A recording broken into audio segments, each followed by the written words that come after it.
We live. What's going on? Mhm. Good evening, good morning, and good afternoon, ladies and gentlemen, whenever y'all are catching this. Thank you again for joining us for another episode of MMAHOLICS. This is episode 34. 34, we're clocking in, almost to 40, man. As y'all can see, we have a special guest with us this evening. Yo, guys. Got the boy Pick'em MMA. How you feeling, Pick'em? You good, brother? I'm doing just fine, bro. Can't wait for fucking Saturday. I mean, this is the day card right during the day. I mean, starting at 10 a.m. in the morning. That's going to be late. Hell yeah. Exactly. And how you feeling, Nicky? How was your week, bro? Oh yeah, I'm excited. I had a good week. Got off 2 days this week, Wednesday and Friday, so we're chilling. Got off Saturday, of course, so we'll be watching that. Yeah, man. Like even before we get it started, just want to go off the top by saying this. Even before this card happens, I do think this is like low key, like a legendary card on paper. Definitely one of the best cards this year. You could say like January started off with 297. 300 was good. 299 was really good. I really enjoyed the Miami card. 302 was all right. 303, the Pereira and the Yuri fight was okay. Of course, we did love UFC 300. 304 was really good. That Manchester card. Got a new champion that night with Bilal Muhammad. You feel me? That card sucked, bro. That card was bad. I mean, Tom Aspinall was only good fight. Tom Aspinall and Parkins. And we had UFC 305, Israel Adesanya versus Dricus Du Plessis. That was another good one down in Australia. Really enjoyed that card as well. Really back and forth main event. And the person we had the Sphere card with 306, Sean O'Malley and Murad. On a quick side note, they might be running that back pretty soon because Umar is not fighting Murad for some reason. I mean, the winner of this co-main is probably going to get the title before Strickland does, I feel like. I think so too because the fight's more recent than Strickland. And we already know how, what have you done for me lately? But the recency bias is definitely very prevalent in MMA. So you got no choice but to really. I feel like if Chimaev goes out there, gets a crazy finish early, he's gonna have the Saudi money. I mean, the Saudi oil money. They got a lot of influence over the UFC right now, and because they're investing so much money in the UFC right now, so I could see them setting up Du Plessis versus Chimaev if she goes out there, gets a crazy finish over Whitaker. Then I don't think Strickland's not really that big of a superstar. I mean, people like Strickland. I mean, he's not bad. I mean, but it's not like no one's like crazy about like Strickland. I feel like. I feel like it was more so about like Strickland's personality. He's really outspoken. I 1000% thought Dana didn't want him as UFC champion, just like being the presentation. Like the moment he got the belt wrapped around him, he was making headlines left and right for the stuff he was saying. Like it was on TMZ and all that. Like that's I had not seen it. Even Israel Adesanya didn't make it no damn TMZ about the stuff he was saying, even with the 9/11 stuff and stuff like that. So that was pretty crazy to see that happen. And of course, the most previous pay-per-view was Alex Pereira versus Khalil Roundtree. We broke that down as well. Of course, Pick'em did as well. Y'all should go subscribe to his channel if you're not already. And yeah, I only wanted to do a quick roundup because now we have the notorious UFC 308. Obviously one of the best cards this year, like I just said, Max Holloway versus Ilia Topuria, Robert Whitaker versus Khamzat Chimaev, like the boy Nick just said, and Magomed Ankalaev versus Alexander Rakic. Yeah, man, like it's a pretty crazy card. We lost Cyril Gane versus Alexander Volkov, unfortunately. And also lost Nurmagomedov, right? Side Nurmagomedov. Yes, we did. It sucks for him, bro. He can't get a fucking fight. I mean, right. I mean, you're funny, bro. Like that's how these dudes feed their families, and it's really unfortunate. All this love watching him fight with his dynamic spinning attacks. Saito Kakramanov had called out Sean Shelby to try to get a rematch. Obviously, I don't think he's getting so. He was actually winning that first fight if you go back and watch. But the rematch. Absolutely. It was really unfortunate he got cut like that. For no reason. Like it was really, really, really unfortunate. But yeah, outside of that though, before we get to it, how do y'all feel about the card pre-breakdown? How do y'all feel about it? I would say it's like 8.5 out of 10 this year. I mean, out of all the pay-per-view cards this year, it's at least like 8.5 before we watch the card. It might be like 10 out of 10 come fight Nay. I think it will deliver 100% just based off the stylistic matchups. But how do you feel about it, Nicky? I like it. It's a good card. Definitely top heavy. I do like the top two fights a lot. There's some fights that like the Ankalaev Rakic fight I do like. It's weird, obviously, because like it's risky for Ankalaev to even take the fight. There's definitely good prelim fights on the card, but some fights are just like very like weird. It's like Jeff Neal and RDA, good fight. Don't get me wrong, two veterans, but like RDA just like keeps switching divisions. It's like it's always been a weird thing for me. I do like it though. It's definitely a good card. I would say it's around like an 8 for me. Like me personally, I gotta give a shout out to the boy, Paul Torkington, 100%. Thank you so much for joining us, bro. I know you love you, bro, always and forever. I want to give a shout out to Pick'em Women MMA. Thank you so much for joining us tonight. That's Ernie B right there. Ernie, so what's up, Ernie? Appreciate you for joining us, bro. Pick'em gives love to the ladies too, so it's good to see an ambassador for another women's account. Of course, gotta love that. And yeah, man, like that was really all I had to say about it. Like it's a good card. I do think on paper it's about a 9, most definitely. Just given like the current cast of characters we do have for this film. Y'all know me, I'm always calling the pay-per-views movies and stuff like that. But yeah, y'all didn't come to hear us talk though, just about stuff in general. Y'all came to see us break down this magnificent, tremendous card. So I'm gonna go ahead and get this started. Who's gonna start from the prelims on this one?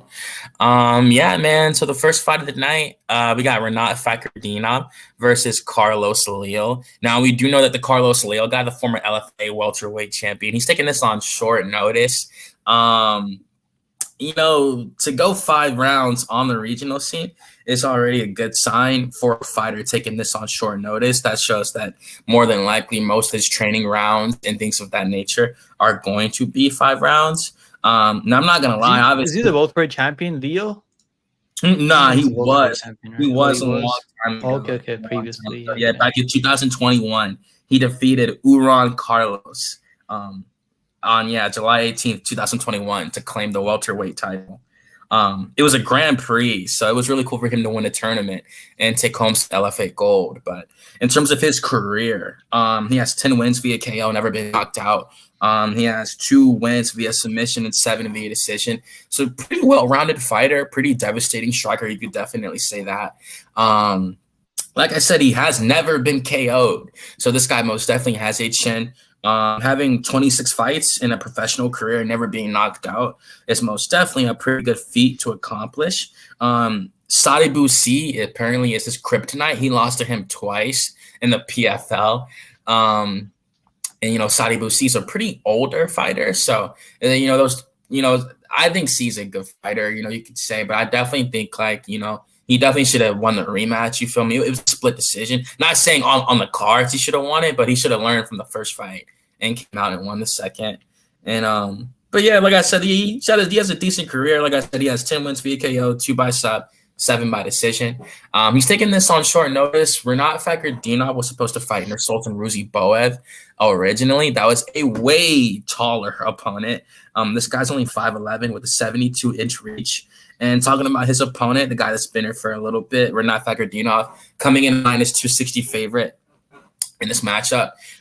Really well-rounded skill set, can strike and grapple. We saw he finished Kevin Lee when Kevin Lee came back. I had no idea why they even matched him up with Kevin Lee, and Kevin Lee's comeback. The ghost of Kevin Lee, man. The ghost of Kevin Lee. He's trying to fight back his way back to UFC, right? Mm-hmm. Yeah, he just won a fight in Lights Out Championship. He beat the 17-12 Thiago Oliveira in his last fight. I think he knocked him out in the first round or something. It was like a minute and 19. So at least where he's still at a certain level, right? He's fighting on the regional scene right now. But yeah, like I said, he has split decision win over Nicholas Dalby. Nicholas Dalby's a great fighter, even at 39 years old. I believe Nicholas is right now. He's still kicking. 39 years old. Yes, he is. Turns 40 in November. So, he's still kicking. Obviously, the Zaleski fight, he'd want that back. Zaleski's a great striker, even at 37 years old. I don't know what it is with these older fighters, and like he's struggling with these older fighters. But like I said, it's a really well-rounded skill set. He went on a rant on the mic at one point talking about, oh, everyone thinks I'm a boring fighter, this and that. Like, oh yeah, like how's that for boring? I'm pretty sure that was the Kevin Lee fight. You feel me? But outside of that, he's kind of not struggle with the UFC competition, but definitely had his fair share of adversity in the big leagues. But in this matchup in particular, I think he's going to get the victory 100%. I think it's probably going to be, if I had to say, I think he'll just win by decision. If I had to go like with a safe pick, I think he'll win by decision. I think he'll just be good, be better anywhere the fight goes, for the striking, have the faster combinations, the better kicks, the better leg kicks, better boxing combinations, wrestling. I think he's the better wrestler in this fight. I do think he'll be able to get the control time and evade the submissions. Like I said, Carlos Leal has 3 wins in his career via submission. So, we'll see if he's able to get a 4th, but I think his bread and butter is the striking. So this probably will play out on the feet. We'll see if Renat does go through any adversity on the feet, and if he does, I do think he'll wrestle 100%. And yeah, we'll see how it goes. Though, of course, anything can happen. Betting odds mean nothing at the end of the day. You feel me? But how you feel about Nicky? Yeah, so you definitely have him on short notice. So you always know like short notice fighters fight good early on. Then they start to fade out because they're not like 100% conditioned, and you're going against a wrestler, so that's the big worry. But it depends on if he could stuff the takedowns or not, because I think Leo's the better strikers all around, for sure in my opinion. I think he has great body kicks and stuff, and if this is on the feet, I do think Renat could get hit a little bit. I think it can. I have this fight going to a decision. It just depends how many takedowns he could stuff. If he's like out the gate, first takedown attempt, if he goes down, gets controlled for a whole round, everything I say goes out the window. But if he's keeping it competitive, like surprising, getting some, cheers for himself going, if the crowd likes him a little bit, gives him a little momentum, I think Leo could take this fight by decision. That's not my pick though. I am taking Renat to win by a decision, but I do think it's for the odds it's at. I do think it's a good. It's good to take a look at it for a short notice fighter. What about you, Nick? What you feeling? Yeah, Leo's actually not bad. He can offensively wrestle. He was taking the Saudi Basi. He basically lost that fight because he wasn't doing any damage. And Saudi Basi kept landing elbows from off his back. Basically, that's how he won. That was their last fight, but he's pretty well rounded. So I got all the money coming in on Leo. Burnett actually opened up at like minus 500, so he was all the way down to minus 160 like the last 2 days. So a lot of people betting on Leo, and I get it. We haven't really seen him on his back much, but I think I like the fight goal it is. I think both of these guys are pretty durable. Burnett does knock people down, but he knocked down Zaleski. Couldn't really finish him though. Then he obviously finished Kevin Lee because he shot a takedown right away. But I think Leo's actually a better striker. He's in his prime right now than Kevin Lee. I'm going to take Renat by decision, but yeah, the fight goes the distance is a better play than Renat decision. This is also an Abu Dhabi race, so if it's close, Renat's going to get it, like that Dhabi fight. Yeah, and I agree. I think it's gonna be a clean sweep on this one. I agree with Nicky when he talks about Leo striking. I do think that'll probably be his biggest threat in this matchup. Will be on the feet. We'll see how it goes. I just think Renat's gonna play it safe and try to do whatever he can to get a victory in front of the somewhat home crowd. So yeah, we can move on to the next one though, for sure. And yeah, this next one's pretty interesting. You can break down this one if you want, Nicky. For sure. For sure. So we got Bruno Silva, the man who got eye poked to death in his last fight by Chris Weidman. Very upset that night, just of what happened. I didn't like how Chris Weidman was getting away with those eye pokes. They're calling him Chris Iman now. I think it's pretty funny. Huh? They're calling him Chris Iman. Chris Iman. Honestly, that was crazy. It almost felt like it was on purpose.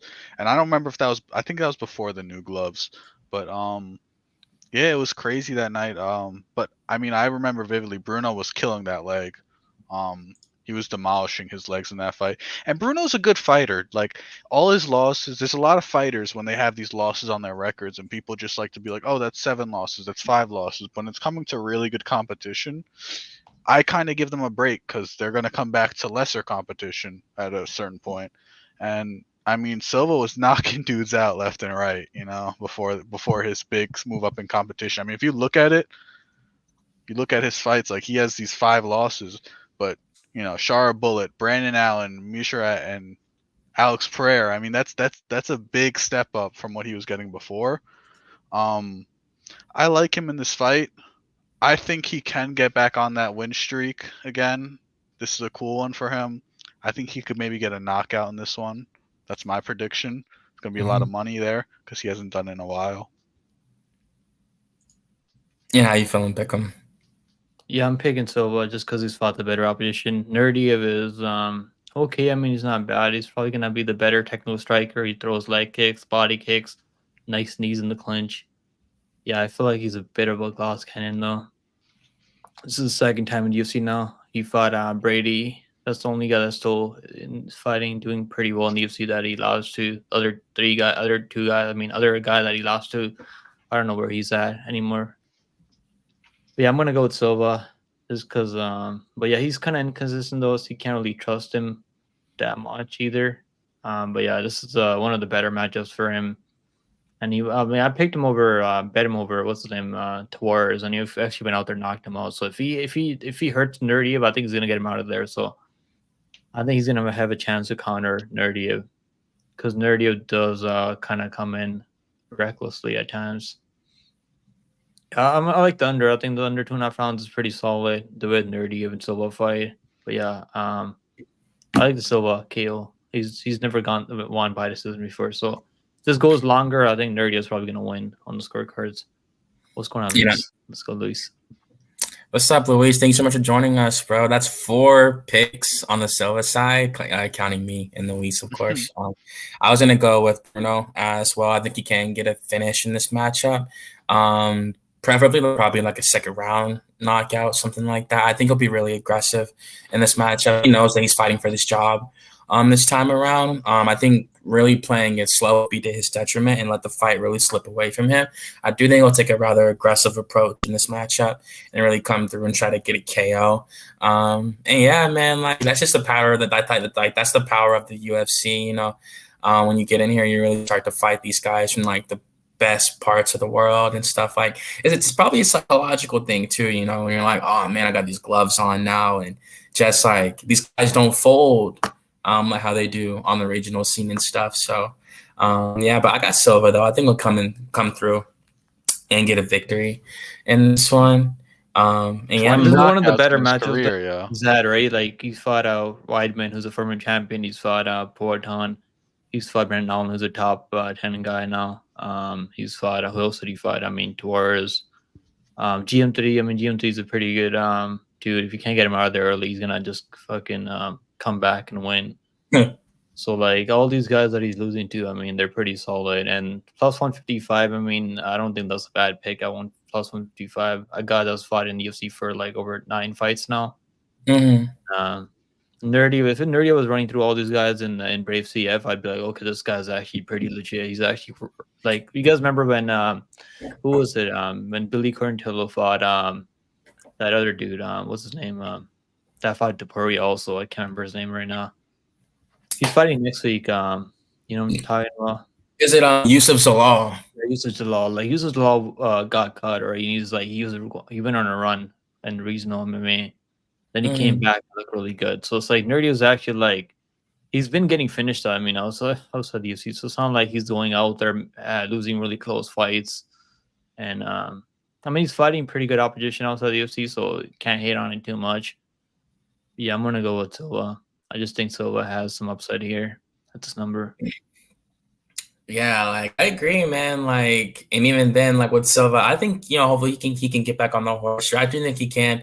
I think the Pereira fight, like it's crazy looking back on that. He went toe to toe with that dude and like didn't get finished. Like he even looked good in the first round. Really, just like because he definitely knew who he was, being a Brazilian, like being in combat sports, like. he definitely knew who Alex Pereira was. Obviously, he did his research when he was in camp for him, but I think hopefully he can dig back into that. I do think he took some damage in that Pereira fight that might have changed him. I think he was crying after that one. Like that loss really affected him. I think that's because that's when he lost his winning streak after that. So I just hope he can come out here, just be prepared mentally, and just come out here and get the victory. For real. But yeah, want to give a shout out to my boy Paul again for joining. Super active in the comment section, most stuff, and he called Renat a fraud. So we will see. I respect it. I mean, yeah, I get it. Like, because he came in with a lot of hype and stuff, and then he started going to split decisions, started going to draws and stuff like that. So I could see why he would say that. Let's see how it looks in this fight, though. If he gets knocked out by a guy coming on short notice, stuff like that, especially how Nicky said, he's a really potent striker. So like, we'll see what happens. You feel me? If he does get exposed this fight, Paul would have called it. You feel me? I'm saying calling Mystic Paul from here on out, for real. But we can move on to the next prelim though. Yeah, these prelims are pretty good. Like I said, like honestly, it's different when every single fight is really good. Like me personally, this next one I can keep this one rather short and sweet. I was gonna go with Basharat. I just think he's super high level. Really like until he gets to like the rankings stuff like that, like the upper echelon of the rankings. That's when like I'll really start to. Like, of course, I break down every fight. I give every fight the respect it deserves, but I really feel like Fareesh is super high level. I know his brother just lost recently to Ayman Sahabi, Ariel Helwani, some people like to say. But I do think, and also that's your fellow Canadian pick him. So Sahabi's fighting next week, I think. He's fighting Pedro next week. Moonhose? Yeah. Damn, man, like that shows what taking an O can do for you. And like, yeah, that's another thing. Like Sahabi's like 35 years old right now, and he's low-key in his prime for the moment. So the younger brother of Faraz Sahabi. Faraz is a really good fucking coach, man. He was in Rafon's corner last week, so yes, he was. Must have Hall of Fame coach. You were gonna say what, Nicky? Yeah, who's headlining next week? What card is I think Bruno and that's next week, really? Yeah. November 2nd. It's next week is okay. Fuck, I didn't next week's not next week. What's next week? Is there a card next week? Yeah. Damn. In November. Yeah, I'm in October. Man, bro, like I know Halloween's literally here, but just didn't know it was 2 weeks from now. Holy crap! All right, my bad. No, you're fine, bro. You're good. That's actually next week, right? That's next week, I think. Next Saturday. November 2nd, yeah. That's crazy. That's gonna be a good card. But yeah. That's why I was saying, like, it's always good to get two like arena. Get all the Canadians, guys. Canadians are not winning in MMA in 2020. Like, you're real. Like, I remember like they've been losing fight after fight. Seriously, like whatever card it was when y'all went like 0-7, it was like the Mike Malott shit. It was the last one, yeah. That was like really bad for the Canadians. I remember that.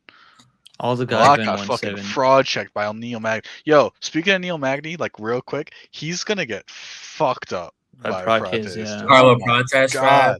He's getting fed to the fucking wolves. So you're like, oh, you want to win one fight? Okay. I mean, they're paying him a lot of money, right? So they're gonna use him. I mean, so. Yeah, that's fair. I think so. They pay him a ton of money, I think, because he's on like I don't know how many contracts he's had over the course of his career, but I'm sure he's getting paid at least like 150K. And that's the point I was gonna make too. He's a veteran, so he's most definitely like worked his way up to a decent contract. So that's why if they're paying you a lot, they're gonna give you some hard ass fights, bro. And like Carlos Prates, like again, like that's a main event where like it's number 15 versus an unranked guy. But I mean, it is what it is, Like obviously we know what the point of the fight is supposed to be. But Neil Magny has ended hype trains before, and I feel like he's definitely gonna be saying that during fight week and stuff like that. So all respect the former veteran. Thank you for your service, Neil Magny. I'm 100% former military veteran. And we'll see what happens, Luis. Magny main event. No, I get it for sure. Obviously, Neil Magny's not the most like entertaining fighter, you could say. I wouldn't call him entertaining at all, honest. Like respectfully, it's just not entertaining watching.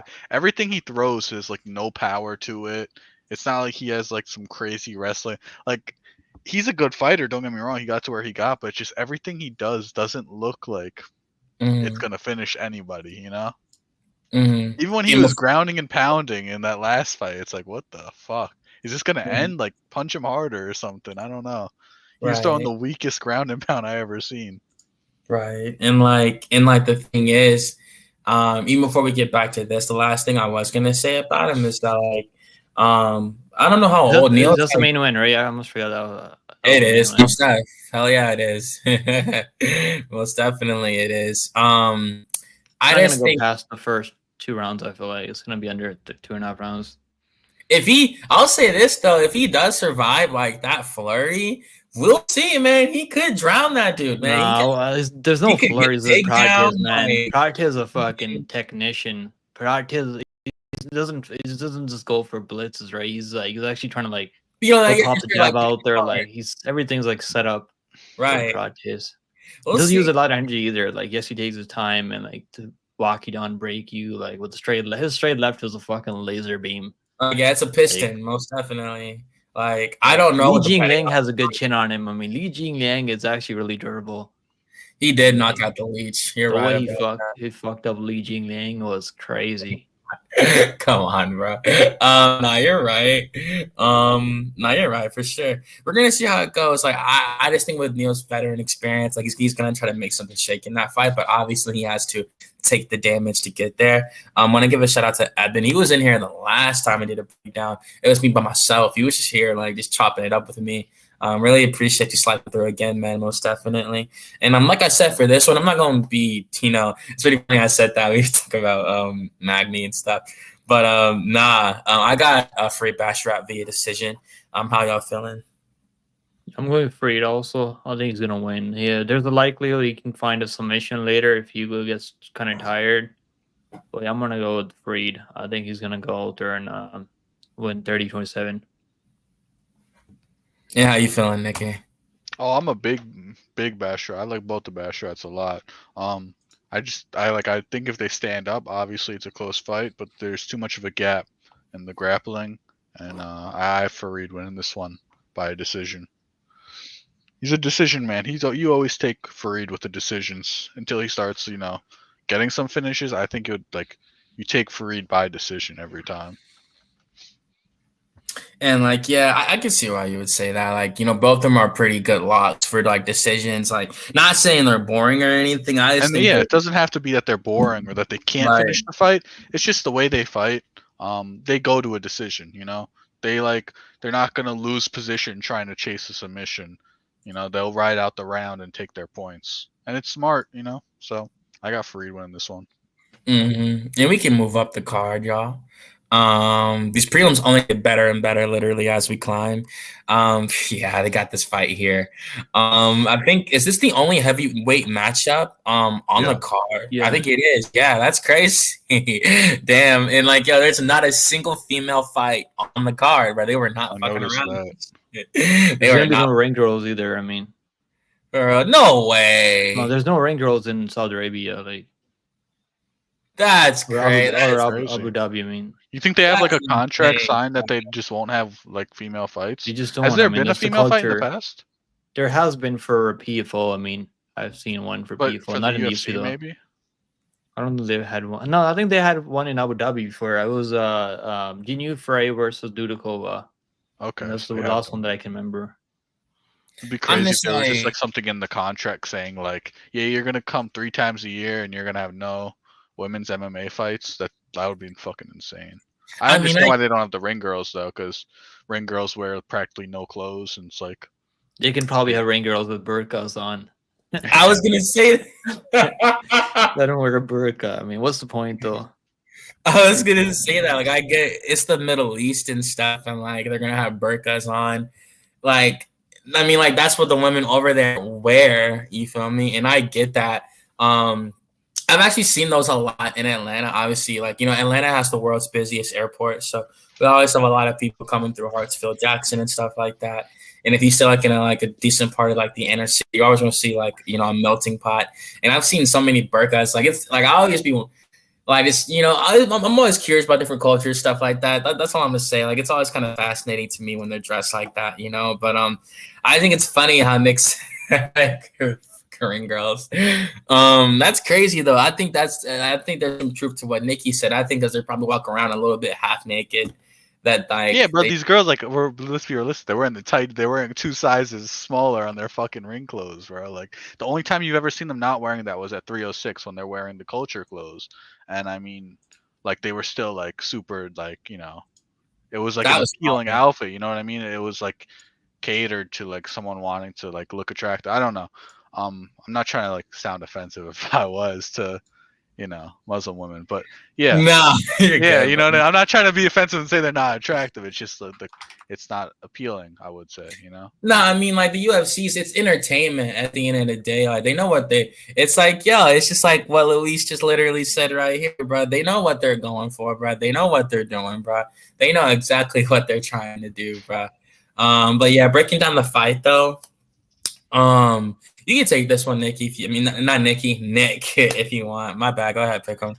Yeah, so Kennedy's moving up to heavyweight here, and he was supposed to take on Justin Tafa in this matchup. Yep. And Chris Burnett, he was supposed to fight Junior Tafa last week, so he was dealing with the hurricanes. I guess his wife passed away, from what I heard from people say recently. So the guy's got a lot going on, and he's taking this fight on short notice. So I think Kennedy, this is a good bounce back spot for him. The line seems crazy though. There's no way I'm fucking betting Kennedy at this line. I think I'm gonna go Kennedy by submission. I think there's likelihood he can get Barnett out of there with the submission. This guy's gonna have the better ground game. I mean, if this fight hits the mat, if Barnett's to take down, I think Kennedy's live for a knockout. Also, I just see the submission. I could see that Kennedy catching him in a submission and finishing him. Barnett is pretty tough though. I mean, they call him Huggy Bear for a reason. You know, so he's pretty tough. He's got a fucking chin on him. The guy's pretty durable. But we've seen guys go out there, drop him. He's got a pretty good durability. Like he'll work his way back up when he gets dropped. So I just see Kennedy like hurting him with some knees and maybe rocking him and then submitting him like with the ninja choke or like guillotine or something like that. I'm gonna go Kennedy by submission. The money is better than playing the money line. I mean, money line fucking minus 900, minus 700. And how you feeling, Nicky? I don't know if he could get a submission. There's like no neck, but I like Kennedy in this fight. It's you got a 5'9" dude who's like really strong, obviously, but then you got a 6'5" long ass technical fighter. So it just like raised the question, like how is he even going to be able to like close the distance? You know, and then like when you do, are you going to capitalize on that? This dude could clinch you, and if Kennedy clinches, it's screwed because like the knees, I mean, they're already halfway to your head, you know, and then you barely have to lift them, and you're ripping to the body. I wouldn't even look past the odds, like where they're at respectively. I can't see Kennedy losing this one. I have him winning by knockout, I guess. And he's going to win this fight, in my opinion. If he loses this shit, I would be so surprised. You know, this is one of those times where being like a big-ass height difference, I'm like super confident in it. Imagine Barnett by a spinning wheel kick, knockout, and Kennedy's all cold. That'd be pretty hilarious. I want to see something like that happen. That high? This guy's a fuck. I mean, he's gotten those kicks up there before, so you never know. 6'5" is fucking up there, dude. Probably not, I mean, but I was gonna say, like, how tall was Jake Collier? Was 6'3". Not only 6'3". He's like probably like 6 foot tall. I mean, there's no way he's 6'3". Jake Collier. That's what they listed. I don't trust that apology. I mean, Jake Collier. Let me see. There's no way he's 6'3". That's what they he say. Didn't look that tall. Because he was fighting in middleweight. Because he was fighting in, let's be real about this. So he was fighting in middleweight before he went up. You feel me? So I do think, like, you know, it says in his apology he is 6'3". I don't. Jan, how tall was Jan Vellante when he landed that spinning kick on him? For real, bro. He's pretty tall, Vellante. He's actually because Jan was like what? He was like 6'4", 6'3", so 6'3". He's 3 himself. So Okay, like I get it. That's 2 inches of height. You feel me? Because I'm really wondering, like, his best route to victory is 1000% the spinning kick. Like, not even to like spam it or nothing. If he times it correctly and he lands it, because obviously he's a Taekwondo black belt. His family, his parents were Taekwondo black belts. He has a school in Georgia that teaches Taekwondo. And like, I mean, bro, like for me, it's just like.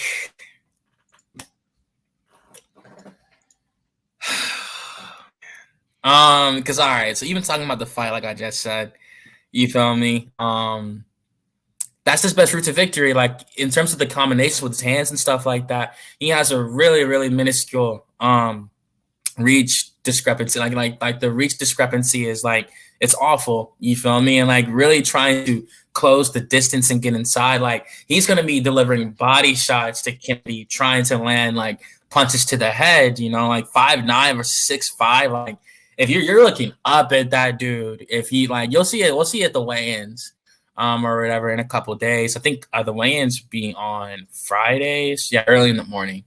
So it might be Thursday though, given like the time zone and stuff like that, or like Thursday night or whatever.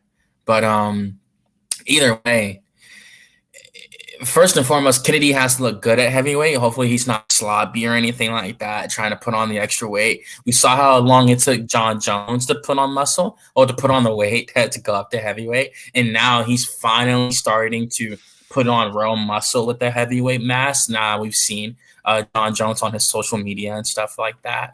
And with Kennedy and Checkawoo, his last fight wasn't too long ago. And he's just like that. He's moving up to another division. And yeah, man, with Kennedy, I feel like the UFC themselves, like they're still pretty high on him. Like you could say he is a specimen. He's 6'5" with an 83-inch reach, the African savage. He lost to a Vince St. Preux, man. He lost to OSP in his last fight. You feel me? OSP, I know he just lost, but he wasn't looking too. I mean, he got submitted, but he was going toe to toe for a few seconds with Ryan Spann. For literally a few seconds though. Wasn't that how fast? It was like 26 seconds, or was it? It was like a minute and 35 before like 40 seconds maybe. So literally a few seconds he was doing all right, you know. Like he was going toe to toe for me. They were exchanging in the pocket. You're funny. I might be able to last a minute 30 seconds in the octagon with a certain fighter if it's catered to me. I'm not gonna lie. Yeah. For me, it's just like, bro, because obviously it can't take too long on this, man. It's just like, damn, bro. Like, I do think that because King's a minus 500 favorite, bro. I think Pick'em said he's like fucking minus 900 now or something like that. You feel me? So, damn near minus 1,000 favorite Canadian Chuckle. I mean, Kennedy, I'm pretty sure he lost to Devin. Like, did he lose to Devin Clark? No, he didn't lose to Devin Clark. Oh, he beat Devin. Okay, all right. I was about to say I thought he lost that fight. Yeah, he guillotined and then he lost to Dustin Jacoby. He got knocked out and then he lost to OSP. All right, like, and I get he lost to Nikolai Nigamirananu and he got finished by Da Woon Jung. Now, Da Woon Jung back in 2021 when he was Da Un Jung was on, like, you know, he was on a tear back then. I do think he was you could say he's declined a little bit for sure since then, or at least the competition's gotten better. But my point is by saying all this, like, I mean, bro, like, it's whatever, bro. I'm not. I want to pick Chris Barnett so fucking bad, bro. I'm not even gonna. I can't believe you're caught up on this one. I mean, Ben, I want to pick him bad, bro. It's like I don't want to see him go out all that adversity, bro, and go out there and like. Bro, you gotta realize he was just scheduled to fight Justin Tafa, bro. No, Junior. Junior Tafa, bro. Like, oh, Barnett? Yeah, Barnett was supposed to Junior Tafa. Like, come on, this Junior, not. I mean, I think now Junior he's getting a big. This is a better match. Like, this is a better fighter he's going against. For sure. I was gonna say Junior Tafa. I definitely think he had a chance in that fight, 100%. I was taking him in that fight, but this is like I 1,000% thought he could. I look like Dominic Reyes. Dominic Reyes. What? Dominic Reyes. I can see the similarities. Oh, that's crazy. Dominic Reyes, bro. Yo, I'm white as hell, dude. Come on. Nah, you're good. The lighting isn't hitting. That's why I'm super white. Nah, you're fine, bro. But yeah, I ain't gonna keep the viewers too much left on this one. I can go by Kennedy, bro. Like, I'm gonna go by Kennedy like a second round TKO, bro. I think he's gonna hurt him in the first round. Chris is gonna be tired going into the second round, and I think he'll get off the stool, yeah. But I think it'll be hard to recover with his gas tank, and I think Kennedy's gonna come out here and get the finish in the second. If Kennedy loses this one, bro, like, yo, dude, like for real, bro. I know Eben has said it in the chat. You feel me? He said, bro, yo. I just pulled up a picture. God damn, I see it, bro. Like, oh my god. Yeah, for real. It's Bro, all I picked right. Reyes over Jacoby. I mean, that was great. I'm so happy Reyes won that fight. That was fucking The nice. resurgence. To see. Yeah. Like, for real. I think I was like the only one of the few people that picked him that still believed in Reyes. Jacoby just fucking sucks. I mean, I don't know, Jacoby knocked out Kennedy, which is fucking, you can, like, this light heavyweight, you never know. It's a good fight. And speaking of Dominic Reyes, he is fighting in Smith. He's gonna fucking crucify Smith so bad. I can't wait for it. I think it's gonna be easy fucking fight for Dominic. He's not getting taken down by Smith, and Smith is just striking his shit. I feel bad for Antwane. I said he needs to go turn into a grappler, bro. UFC invitational grappling every fucking weekend if you want to. But man, why are you still trying? Like, if you're not fighting for the belt, especially someone who's fought for the belt, if you're not fighting for the belt anymore, what are you doing it for at this point? You know what I mean? He's making money, right? Like, he's making money for the UFC, and he's just like one of those guys the UFC can just fucking like get to show up. I mean, whenever they need someone for a matchup. I mean, he's got a pretty good name. I mean, he fought John Jones back in the day, he fought Glover, so he's fought all the top guys, fought Ankalaev, so the guy has a pretty good name, and they just keep him around, I feel like, then they put him with the Roundtree, right, on short notice, and he's just one of those guys the UFC can rely on whenever they need someone. And yeah, man, like, you're right. You feel me? Want to give a shout out to Ernie again, Pick'em's Women MMA. I just love that name. I just do. I don't know why. I just really like that name.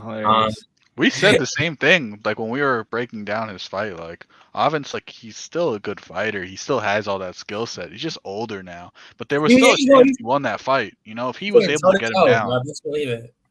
Ryan Spann is good though. Yeah, I agree. And yeah, that was it for this fight. We all got Kennedy. Shout out to Chris Barnett. He just survived a hurricane. You feel me? And like, if he wins this fight after all he's that, not surviving this fight, man. He just rather this enough surviving for him. This fight. I don't see him going to 15.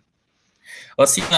We'll see what we're talking about Saturday night. You feel me? I wanted to pick him so bad. He just jumps off the cage and just hits the fucking Anthony Pettis. Yeah, man. Like, do some crazy shit. Abu Dhabi. He might jump off the cage and fucking break that shit. That's a big boy. Yeah, you're fucked up. Yeah, we could do the next one though for sure. Absolutely. And yeah, this next matchup is pretty brutal. I'm not gonna lie, pretty dynamic matchup. You can take this one, Nicky, if you want. Go ahead, bro. You got Abus Magomedov. It's a good way. Is it Nurmagomedov? Did I just trip? It's like a Busapayan, but they shortened it to Abus. Okay. Well, where's my notes, bro? Everything's all mixed up in my notes because the order on here is different than the order on Yeah, they changed it because the fights. It got changed like multiple times, but both of Abus's losses have came to like top competition. Sean Strickland and Kyle, they're both really good middleweights in my opinion. There's definitely been a lot of like talk about his cardio issues, but he's a really good wrestler, and he's he could stand up. I said styles make fights, and I think everything is against Bruno in this fight. I'm taking Abus to win by a decision in this one. I think he's a good fighter. I think the Sean Strickland fight made him look worse than he is. Oh, Abus? Oh, where you're taking Magomedov? Word. Yeah. Word, I got you. Who you picking, Nick? Go ahead. I mean, I can't hate on the pick. It's a good pick, Magomedov. He's gonna have to go out there and like control the pace and wrestle Ferreira. And Ferreira's not an easy guy to just hold on, right? I mean, Stoltz's was taking him down, but he couldn't really hold him on for long. wasn't able to really control him. Even Rodriguez, he was trying to take Rodriguez in the first round. Then Rodriguez was able to get top position on him. Couldn't really hold him down for more than like 20 seconds. He popped right back up. I think when Ferreira is the one being a bully out there, when he's the one pressuring forward, that's when he can land one of those big bombs. And he's one of those guys that's going to take more chances out there. If this turns into a firefight, I want to be on the Ferreira side, because I think he's got an absolute he's an absolute junkyard dog. He's gonna go out there and look for the KO. This guy's never seen. He's only seen the second on like few times, never gone the distance, and just the way he goes out there and fights. I mean, Abus can probably like catch him with something and one of those kicks early because he's really explosive early. But yeah, Ferreira's also like he's got a judo black belt, so I don't really see him getting controlled or getting caught up in a submission.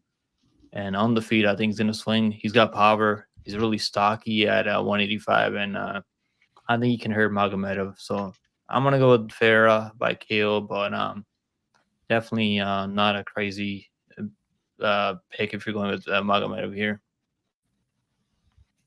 That's crazy, bro. Me and Pick'em got the same side in this one. I was gonna go with Bruno Ferreira too. I was there in Louisville when he did the spinning back elbow to Dustin Stoltzfus. Now, of course, that's Dustin Stoltzfus. You know, not really I think he's still a decent fighter. He has decent skills. Just the fights haven't gone his way. You know, speaking of Dustin Stoltzfus, Abus also fought Dustin Stoltzfus, finished him in like literally 19 seconds with a front kick, and like it was just crazy. So much so they gave him the number 7 ranked Sean Strickland after that, and after that, Sean went on to become UFC middleweight champion. So it was crazy to see those events really impact each other like that. But for me, in this matchup, I really just for me, it's like a boosted gas tank in this one. I think he's one of the best like 1-round fighters inside the UFC, and I think it's really a matter of his genetic makeup. If you look at his body, he's shredded. Like, you know, it's rare to see like dudes that have like the broad shoulders like that and like really be ripped. You know, I think he's cutting a lot of weight to make 185. I think his walk around weight is pretty up there, probably like around 210, something like that, to cut to 185. Could be even higher, like 220 or whatever, to cut to 185 pounds.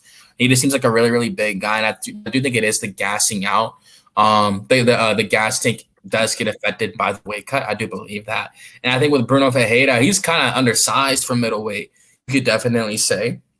But I think that's more so about his frame. He's extremely compact with his 5'10" frame. And this is a real devastating striker. Really, really, really devastating striker. Really versatile, has good hands, elbows, you know, knees, whatever you need. He has it. And he has a pretty decent chin. I think he got who do you get? Sultan Rusi Boev. Yeah. He so caught the kick and hit him with the straight right, I think. Beautiful straight right to Bruno, who knocked him out. Took his O with that one. So it's not like he's chinny or nothing like that. I think he really just got caught on the button, trying to be too reckless in his UFC debut. And ever since then, he has looked great, in my opinion. And I was going to go with Bruno Ferreira the whole, because this fight is going to be insane. I think this should have been like the prelim headliner, in my opinion. But we'll see how it goes, though, for sure. Most definitely.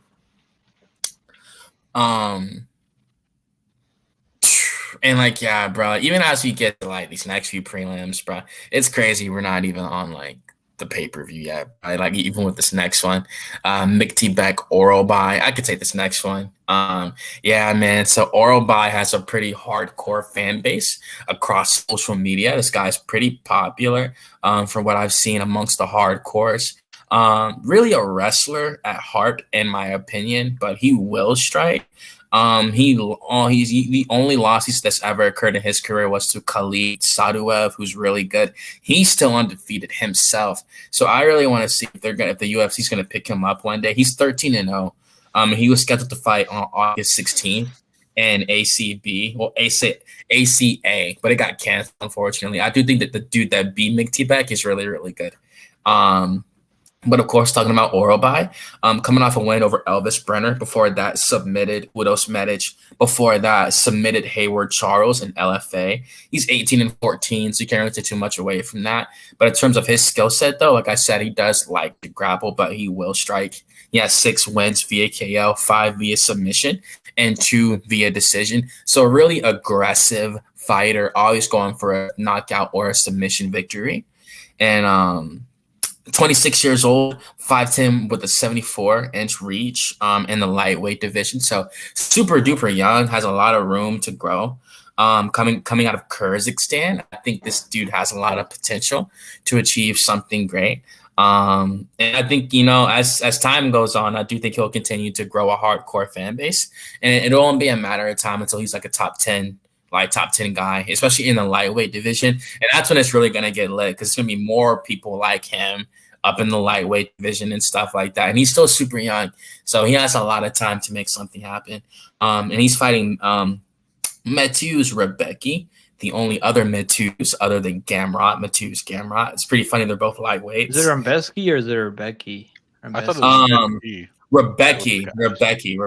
Gotcha. Is it pronounced that way though? Because it might be pronounced with an S. Poland they pronounce like Rebecki. Rebecki. Word. Okay. Like word. Not. I was gonna say I'll go with your interpretation. I definitely don't want to say it wrong, and this guy come find me or something like that. Behind you. For you're funny, bro. This guy's all the way in Dubai right now. Like I would love to. I'm gonna go there one day, bro. Like when they really pan out and they show the city and stuff like that, all the buildings and the architecture. I'm gonna go out there one. Like the oil money is different, bro. But yeah, Rebecki, as we like to say. This guy's pretty dynamic, most definitely. Has a lot of finishes, 9 wins via KO, 7 via submission. So this guy's never been submitted, and he's never gone to decision. His only losses are by way of KO. He was ground and pounded by Diego Ferreira. Now that was a pretty big upset. Diego Ferreira is like 38. He's 39 years old at the time of the fight, plus 380 favorite, and he went out there and finished this guy. I'm pretty sure that's a massive confidence booster for Diego Ferreira going into his next fight, most definitely. And outside of that, he was finished super early in his career. The previous knockout came on September 20, 2014. I was in high school at that time, so that was I was a freshman in high school. That's a pretty long time ago. And like it's really crazy to see the streak he went on, getting all these finishes and submissions. Pretty crazy fighter. We'll see how the loss from this last fight impacted him. He seems like the kind of guy where the losses make him better, and that definitely happened the first time around. So we'll see how it happens with this most recent loss to Carlos Diego Ferreira. Now, obviously, he was finished, and that's not a good sign. It wasn't a first-round finish or nothing like that, but it is a pretty bad sign, even though like just get ground and pounded. And yeah, man, again, he's fighting a dude in this matchup who I think is the better grappler. On the feet, we'll see how it plays out. On the feet, you could say Rebecki's probably the better striker, you could say. I know some people probably out there disagree with that, but I think Rebecki just has, he has good kicks, good leg kicks, and decent power in his hands too. A lot of wins via KO with the punches, like finishing dudes in 15 seconds, 48 seconds, like on the regional scene when he was a champion. And yeah, it's a pretty close fight. It's a pretty close fight in my opinion. One of the closest ones on the card. Regardless of what betting odds say, regardless of what Tapology votes say. But I'm gonna go with Nicky. Really high on Nicky Beck Orobai. Really high on his future. Like I said, I think the sky, like the sky's the ceiling for this. Well, the sky's the limit for this guy. The sky's the ceiling. Like I do think he'll have a pretty great future. Especially if he comes out here and gets this one in dynamic fashion. I think like they'll give him maybe one more before they try to get him into the top 15. They might even try to give him like a top 10 opponent, like really try to push him up there super fast. I think he's above like his age, like he's really wise above his years, and I really believe that when it comes to Nicky Beck Orobai. And we're gonna see how this fight goes. This is a high level competition he's facing. This guy has crazy ass record, you feel me? And he was on a crazy winning streak before his last fight, so we'll see how it goes. But I got Orobai. Probably be a decision. I think he'll get some takedowns here and there, control him, really nullify that striking from Rebecki, and just really get him to the ground and probably try to get a submission. But if I had to say, I would think decision for Orlby, only because Rebeski's a pretty high level fighter. I know he got finished by ground and pound in his last one, but I think he's going to come out here and learn from the mistakes that he made in his last fight. And I'm going to go with Mick Beck via decision. But I do think he could get a submission. If he does, I think it'll be like second round, something like that. But my official thing, I'll go via decision for Orlby. How you feeling, Nicky? I like what you said with nullify. Like, I think that's the big thing with this fight. It's southpaw versus orthodox. They're both wrestlers. Orlby has a little more output, but Rebeski's the better striker. And then like Rebeski is better at takedowns, but Orlby goes for more takedowns. So like nullify is the perfect word for this fight. They're just gonna kind of be canceling each other out, and it's hard like on paper to look at this for me. Like I think this is a really good fight, but it's hard to look at it and pick because like everything one person does, the other person counters it. Like on paper, I'm kind of leaning a little more towards Rebeski to win by a decision, even though he won by a decision. You said that, right? He's never won by a decision. I didn't even know that until. No, he's won by decision in the UFC. He beat Nick Fury, I think, by decision. Wrestling him. But yeah, like I think Rebeski has the skills where if it does get on the ground, he possesses the ground and pound skills to finish it, or just do the damage. Orlby is very good at scrambling.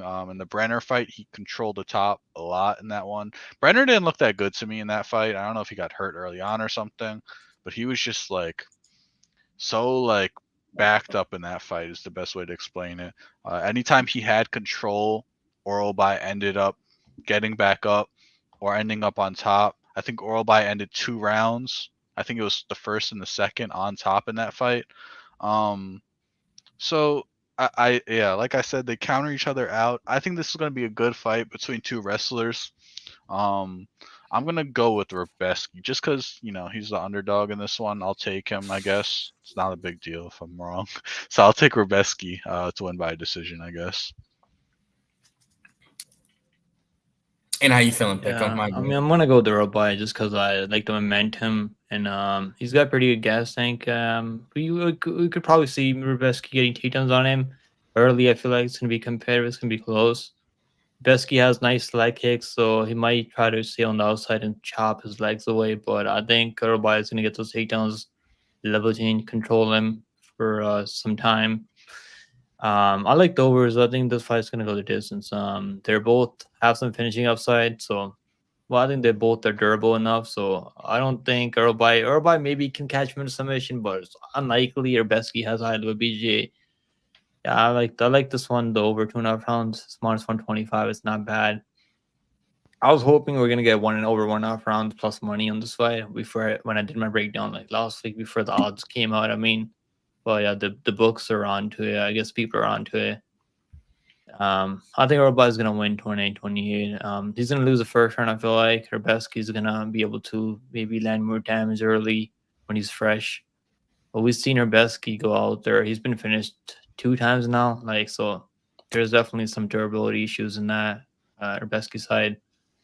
But yeah, losing to Diego Ferreira is no shame in that. I mean, Diego Ferreira was ranked in top 10 at one point at 155, so losing to Ferreira is not bad. But yeah, I'm gonna go with Orlby just because I think he can impose his will, and he's pretty big for the weight class. Rebeski has like a 66-inch reach at 155. That's pretty crazy. But yeah, I'm gonna go with Orlby on the scorecards. Right. Yeah, and another pretty crazy matchup on this one. And yeah, moving on to this next welterweight matchup. Ain't gonna take too long on the rest of these prelims. No, we gotta get the boy Pick'em out of here. I want to appreciate him again for joining us this evening. Really do appreciate you, bro. Is Crystal coming, or did he forget Crystal? And no, I was gonna say also maybe you got too fried. No, definitely not. So y'all, Fight Realm, the MMA Fight Realm. Chris, our friend, was supposed to join us for this collaboration. Also, he texted me about 45 minutes ago that his power just went out. Right before Oh yeah, when he came back in the house. So like I can send you the messages when we hop off here, and I'll send you and like let you know or whatever. But yeah, that's what he said. He's even texted me, bro. You wouldn't believe me, and he showed me the pictures trying to use like his fuse box and stuff like that. So, like yeah, it sucks. Yeah, bro. Shout out to the MMA Fight Realm though. Y'all, he's not here, but please go subscribe to his channel. Great dude, always consistent. Really nice guy. Chris is. Always love talking to him. And yeah, it's all like always, bro. Shout out to Chris, most definitely. We're gonna get it done. I promise you that. He's been on here before.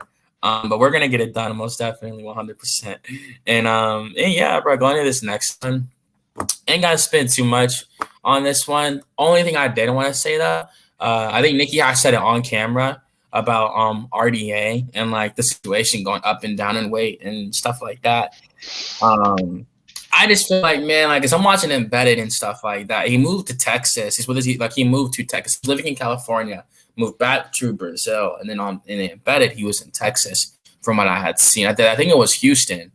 And like I think he's really trying to do whatever he can, like to really keep the career going, but he wants to continue to compete at a really high level. This is a guy that held the UFC lightweight belt at one point, the same belt that Islam Makhachev holds. He had it as well, and he did defend it, of course.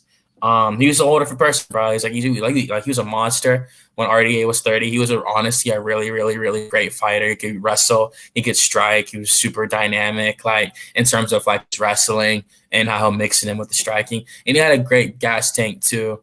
We saw that he would go on to lose it to Eddie Alvarez. We saw what happened to Eddie Alvarez after Eddie Alvarez won the lightweight belt. So it's pretty hard to defend that thing, and we'll see how Islam does against Arman Tsarukyan and whatever UFC number that will be. If I had to guess, like 313. Probably something like that. Probably 313, 314. I know they're supposed to go to Los Angeles in January. That's UFC 311 because the Los Angeles Clippers, the owner Steve Ballmer, they built a new arena in Inglewood, California called the Antwane Dome. Like it's like a big dome apparently. Like the landscape looks crazy in the pictures and stuff like that. So we'll see how it goes. I don't think the UFC's been back to LA, Los Angeles in years. So, being in Hollywood, obviously they're going to want to have a massive card for that. So I wouldn't be surprised if they double stack that. Like if they have like Tsarukyan and like Islam 2, and they have like Dricus and Sean 2, or it'd be cool to see him stack that card. But of course, talking about this one though, just wanted to give a shout out to Rafael Dos Anjos, obviously future Hall of Famer, without a doubt. One of two, maybe three future Hall of Famers on this card. And yeah, it's really cool to see it, like his career already be solidified. And yeah, like that being said, like I think this can kind of be a hard fight for him. And I think it's gonna be kind of hard to get the fight to the ground with Jeff Neal. And in striking in the pocket, I think Neal's gonna be way faster, hit way harder in the boxing combinations, like way faster in terms of the hands. I think like RDA can still get to a takedown here and there. We saw him hurt Gamrot at one point in the fight. He did drop him until Gamrot recovered and got the takedowns and made it a Gamrot fight. And yeah, man, in this fight, I think he's just going back up to welterweight because obviously like RDA is like 4-4 in welterweight. Obviously he lost to Leon, Kamaru, Colby, like for real, like all like the top dudes, like that's who he lost to at welterweight. But I just think like at his age now, like I do think that in this matchup in particular, it's just gonna favor Jeff Neal. I think like with him being able to stuff the takedowns, like he'll have the faster boxing combinations. I don't know if he'll knock out RDA. I just think he's gonna have a really good jab, really fast. And Jeff Neal knows he has to come in here and win this fight. He's coming off the back of 2 losses. Like he's still the ranked welterweight at this point in time. And yeah, I just think Jeff Neal is going to come in here inspired, wanting to remind people of how devastating of a striker he can be. Obviously, if this was like, because what RDA is 39, Rafael is. So, if this was like 9 years ago, obviously, like, I mean, it's a different division and stuff like that. Obviously, if this was champion version Rafael, I'd pick him in a heartbeat. Even if it was like a division up, I think he'd be really fast, be able to get the takedowns and be able to strike in the pocket, just having like the speed advantage. But I think in this time, I think Jeff's gonna have the speed advantage. I think he'll be able to stuff the takedowns and really just box his way to a decision.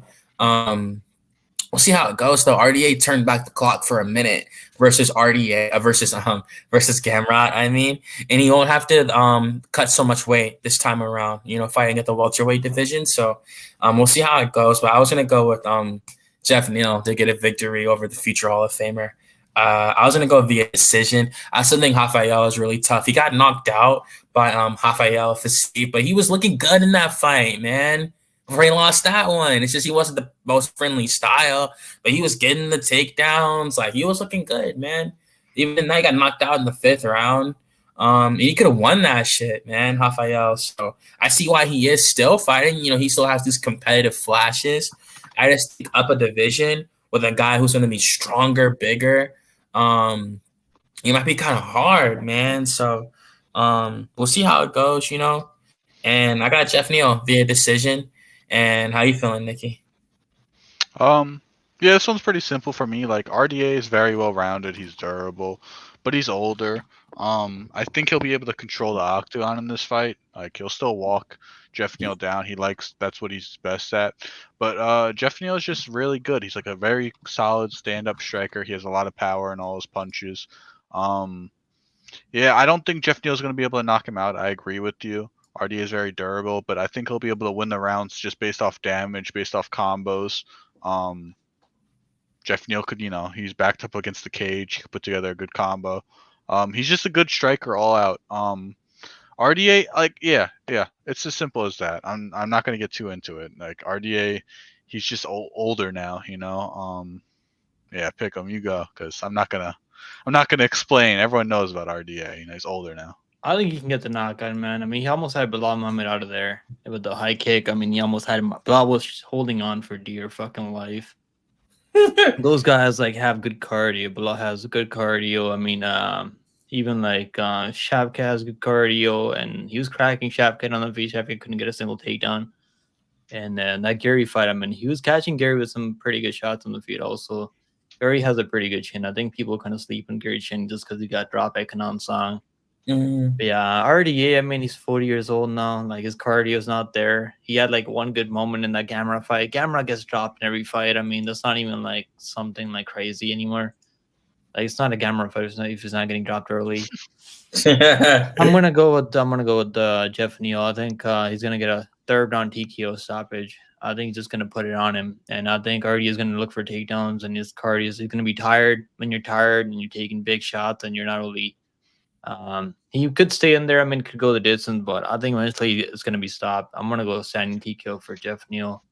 I think he can get that knockout. This is a good matchup for him. RDA should be fighting at 155, but he probably can't cut all that weight to make 155. All right, man, that's just getting hard. Yeah, but at 170, he has trouble with guys' physicality, and I just don't see him getting hurting Jeff Neal at any point. Jeff Neal has a fucking crazy chin on him. I think the only guy that's knocked him out recently was not recently. I think it was Kevin Holland with an elbow, also DFC. And so I don't think Jeff Neal's gonna be worried about anything. The RDA is gonna be throwing back at him. He might land some body kicks. I mean, Jeff Neal, the RDA does have more weapons out there. But I just don't see him really hurting Jeff Neal, and then he's not getting those takedowns. So it's gonna be a stand-up fight. And in the boxing, if they start trading in the pocket, I mean, Jeff Neal's gonna hurt him badly. So I'm gonna go with knockout. I think you can find that knockout. Yeah, we're gonna see how it goes, man. Again, shout out to the future Hall of Famer. You feel me? And yeah, that's crazy, bro. Sucks that he never got that red panty night because he was supposed to fight Honor. Sucks that he never got that fight. The UFC 197 that never happened. Unfortunately. Looking back on that, I'm not gonna lie, bro. RDA was a whole different fighter at the time. You feel me? And I do think he would have been able to get them takedowns on McGregor. I'm not gonna hold you. I get it. Connor was right when he did say I am the bigger man here. When he was talking about I'm taller and I got 3-inch reach advantage. He wasn't lying. I am the bigger man here. But I just think in terms of the physicality and the stylistic matchup, I don't think RDA would have played any games. I think he would have shot for the takedown. But of course, Conor McGregor was obviously a whole different individual back then as well. So we'll obviously never know, unfortunately. Conor was trying that shit early, man. He was trying that shit early. Like, not even UFC 205. Like, he was trying to climb up during the 100 era, you know? So, and he did that shit, man. It didn't matter who it was. Like, he did get that second belt, you know? So, most definitely. I know people like to always like, oh, booger sugar this, like this and that. Like, nah, man, I still love Conor McGregor, bro. Like, you know, like just everything he stood for, bro. Everything he did, like, you know, really saying like mapping out all that shit. And he really did that shit, man. Like, for real. And he set a precedent. He set a standard, you feel me? Even for a dude we're going to talk about literally in a few minutes, you know? It's just cool, man. Like, and like even in the main event, he used to hold that belt. Obviously, he didn't defend it, but what he do instead got a second title, you know? So it's really a matter of like whatever you want to say. There's some people that probably have Conor McGregor as their greatest like featherweight of all time and stuff like that. But I mean, you can't say that obviously because of title defenses and stuff. But definitely still one of the greatest martial artists to ever live. I will say that, in my opinion, for sure. And it sucks that Michael Chandler never got Red Panty Night. You feel me? But yeah, moving on though. We'll see what happens. Apparently, Conor's supposed to fight Dan Hooker in Saudi Arabia. So we'll see if there's any truth to that. But yeah, I can keep the feature prelim kind of sweet, kind of short and sweet. Not many people really know about these guys. I like Ibo Aslan. Rafael Cicada. He's undefeated, pretty good striker for sure. Good body kicks. You definitely say he's probably like maybe like the more technical striker in this matchup. I just really like, you know, Ibo Aslan's potential. I like his aggressiveness, his chin, his power. I just think as he gets older, he'll start to clean up his technique a little bit and really show why the UFC are so high on him. On the last Ottoman, 28 years old, 6'3" with a 77-inch reach. And this dude is pretty swole. So really strong fighter, has no wins via decision. All 13 wins come by way of KO. So this dude does have a 100% finishing rate, which is always fun to see. That's why this fight is in this spot. I mean, and even then, he avenged his loss to Anton Turkali when he knocked him out in the third round. So like, and again, he was a -125 favorite. It made it look pretty easy. He went through a little bit of adversity in the Turkali fight, but he still went on to get the finish. And yeah, coming into Rafael Cicada, like I said, this guy's 11-0. He's a good striker. He's making his debut at 34. I know a lot of people don't like that, but like I said, I think it's different now in sports and stuff like that. I really think these guys can like go on longer. You know, like making his debut at 34, like Pereira made his debut at 34. Now, obviously, like Israel gave him a ticket to the top 5 and stuff like that. But he did have to win the fights to get there, of course. And yeah, like, you know, with Rafael Cicada, we'll see what he can do inside the UFC coming in at 34. He cannot take a loss at all in the early portion of his UFC career. If he does, it's going to be a massive setback for him. He cannot afford to be like 36, 37, still trying to like break into the top 15. That's when it gets hard. Like, he has to be at a certain place by 35, 36. Like, if he's going to make a move or anything like that in the Ultimate Fighting Championship. But in this matchup, I did have Ibo Aslan winning by knockout. I think he's going to continue with his 100% finishing rate. I think he come out here and get a knockout in the second round. It's a fun fight, entertaining fight.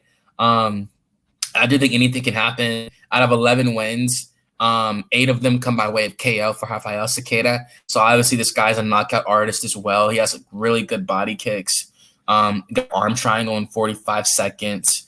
So like, and he has a lot of head kick knockouts too, a lot of body kick knockouts. This guy has really good body kicks, obviously. And I think this Ibo's going to close the distance, really crowd the kicker, be super aggressive with the brawling. And I think he can get him out of there. But how you feeling, Nicky? Yeah, so this is Rafael's UFC debut. He's 34 years old and 11-0. There's just like nothing I was able to fucking research on him. Like, Honestly, Aslan is like super explosive early on in this fight, and he's super technical, but he gets tired quickly. But at the same time, to counter that, like that was kind of my premise of what I was gonna go with. But he had a 3rd-round knockout in his last fight, so I'm confident in him that he's getting better. He's maintaining his cardio better. I have Aslan winning by a knockout in this one. hey, how you feeling, Nick? Yeah, I just can't pull up any data on this Rafael guy. He's fighting Demo. He's a champion over there. He's defended the belt a couple of times, but the guys that he's out there fighting are out of shape, fat old heavyweights. So I don't know what this guy looks like when he's fighting someone similar size to himself. I mean, so I'm gonna go with Aslan. At least we've seen him at the UFC level. We know he can go 3 rounds if he needs to, and he still got him out of there. Turkali, I mean, he's had gassing issues in the past, so if he doesn't pace himself, maybe Hotfield can take advantage of that. But I don't know. I haven't really found much on Hotfield, so just passing on this one. I don't really want to bet on this fight. It's too many variables, I feel like. But yeah, it's gonna pick the guy that we've seen at the UFC level. We've seen him in Contender Series, so at least he has some experience. And I think the UFC definitely wants Ibo Aslan to get a win in Abu Dhabi. Like I said, they're high on him. I think they're trying to push him, man. I think he probably has a marketable style. He's a fun dude. You feel me? Soon, like that's the thing, man. Like obviously, like you can watch the media day and stuff like that. And get to know his story. But when he gets to the top 10, top 15 and stuff, when he gets to those big spots, that's when he'll be able to tell his story and people can find out more about him. And I do think they're trying to push him. Absolutely. And one second, I was just sending this text. I heard those demo fights are pretty much just like your coach picks who you're gonna fight. So he might be a complete can. I'm not gonna lie. I'm kind of confused how he did get to the UFC. He was supposed to fight a those Contender demo Series. fights. I mean, he was supposed to Oh, fight he was on Contender Series. He had to Mm. cancel his fights, and he was supposed to fight someone September 10th. Then they just signed him. He's supposed to They fight just this said, this guy from Ireland, I think. Okay. Mazio, did you guys watch Contender Series this year? Yeah, I most barely likely. saw You any, guys I'm remember not that gonna guy, lie. Kevin Christian? Kevin Christian fought that guy from Ireland or Irish, I think. He's Italian. He's Italian. Museo. So he was supposed to fight Museo on Contender Series, and they fought the Kevin Christian guy fought Museo, and he's probably one of the worst signings in this year of Contender Series. One of the worst. Damn. It's pretty bad. I mean, if you watch that fight, it was one of the worst fights I've seen. And how'd you feel about Leonard Kavanaugh? He looked good out there. He's got a fight coming up, I think, soon. The next UFC Macau. Yeah. The figure right. Montreal. Was it? Hold on. I think it might be. Are they going to Montreal? 1 second. Oh, he was fighting on that Macau card, the Figueiredo, versus Jan. No way. Huh. No way. Who? Figgy versus who? Oh, yeah. We got a special guest in the house, guys. Oh, look who showed up, bro. What's going on? Just in time, too. The main card. What's up, buddy? Bro, I had some. Chris was only a pay-per-view guy, man. He ain't got time for no fucking Linder He card. knew. He sensed it. No. I have my brother-in-law here trying to help me with the power. Like my power just went I'm out. glad you got it on, though. Let's go. It's crazy. Mm-hmm. Yeah, I'm glad you're doing all right, bro. Like, yo, you can only control what you can control, man. Like, was it like some bad weather or like it just messed up? Like, It's I the don't know. breaker. It's the breaker in the fuse box. So yeah, we just had to. I ran to Walmart real quick, New York. We're still open out here, So damn, that's crazy. I don't think I'd ever asked what part of New York you stay in. You stay like in a borough, or you stay on like the outskirts? Queens, right? Yeah, up in Queens. Yeah, I remember that. Damn, that's nice, bro. That's cool, bro. Yo, my boy's fighting in Queens Friday. My training partner, he's fighting at some club. I don't know what it's called. No, yeah, there's a lot of like regional fight scene, like it's called like Flex Series, I think. You ever heard of that? No, I haven't. I was gonna say I have never been to a regional fight, but there's a bunch of them out here in the city and in Queens and whatnot. I should go to one though. That'd be cool. Probably see like a nice brawl. Have you ever been to a fight in person? It's different when you go in person, bro. When you see them really exchange and stuff like that, that's just crazy, bro. I've been to one. The one in it was Valentina Shevchenko and what's her face. There was so many people there, bro. Rose and Santos. Was it Santos? Rose and Wheatley. 261. You went to 61? Wow. Yeah, it was in Florida. In Jacksonville. Yeah, man. Yeah. That's crazy. That was the first. Oh, Masvidal and Kamaru Usman. Yeah. Yeah, now that was like. Was that the first fight? The first Kamaru versus yeah, hell yeah. The second one is when he knocked him out. Oh, the first one was boring as shit. I mean, was that in Apex? That might have been Apex, the first one, I think. On Fight Island. I think it was on Fight Island. Yeah. Yeah, 251. That was when the Volkanovski like beat, Max the second time and stuff. And yeah, like for real. It's just crazy to really see that like how this card's about to go. Really appreciate you again for joining us, Fight Realm. Really appreciate you, Chris, 100%, bro. Give us your pick on the other fight. Let him give a pick. I was listening.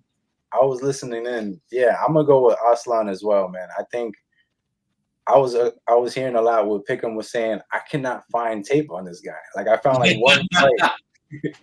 There was like one fight that I was able to find, and the guy that he's like from what I've seen, and from what I've heard, I just don't think he's really facing real competition. So like he looks good. He's unorthodox. He's got like spinning back fist knockouts, and he's got some good setups, but he's doing it against guys that are like not even close to on his level. So, I can't really say that he can do that up against a guy like Ibo Aslan, who's going to come forward, doesn't mind taking a punch here and there, and, to land one of his own. So I think, Ibo Aslan is the side here. He might even get a knockout on a guy who just hasn't seen real competition yet. So I think he should have definitely had that contender fight. We probably would have seen probably would have had a better read on him. He probably would have knocked him Museo, though. I mean, to be fair, Museo's terrible. Yeah, so he was already getting a setup fight, and this is not a setup fight. I think Ibo Aslan is like pretty dangerous. Anywhere it goes. He had like 2 fights that weren't setup fights. He was supposed to fight on tough guys. I mean, those guys ended up pulling out. So then he was supposed to fight that guy from Italy, and then that was a setup fight. I mean, the Italian guy. Got you. Okay. And man, outside of that, like we low key, we only like most of the prelims, we really agreed on like all of them, to be honest. Like I said, I think that was the only one that was off on 2 fights. It was the Bruno Ferreira and the Boost like Madoff shit. The Boost. Yep.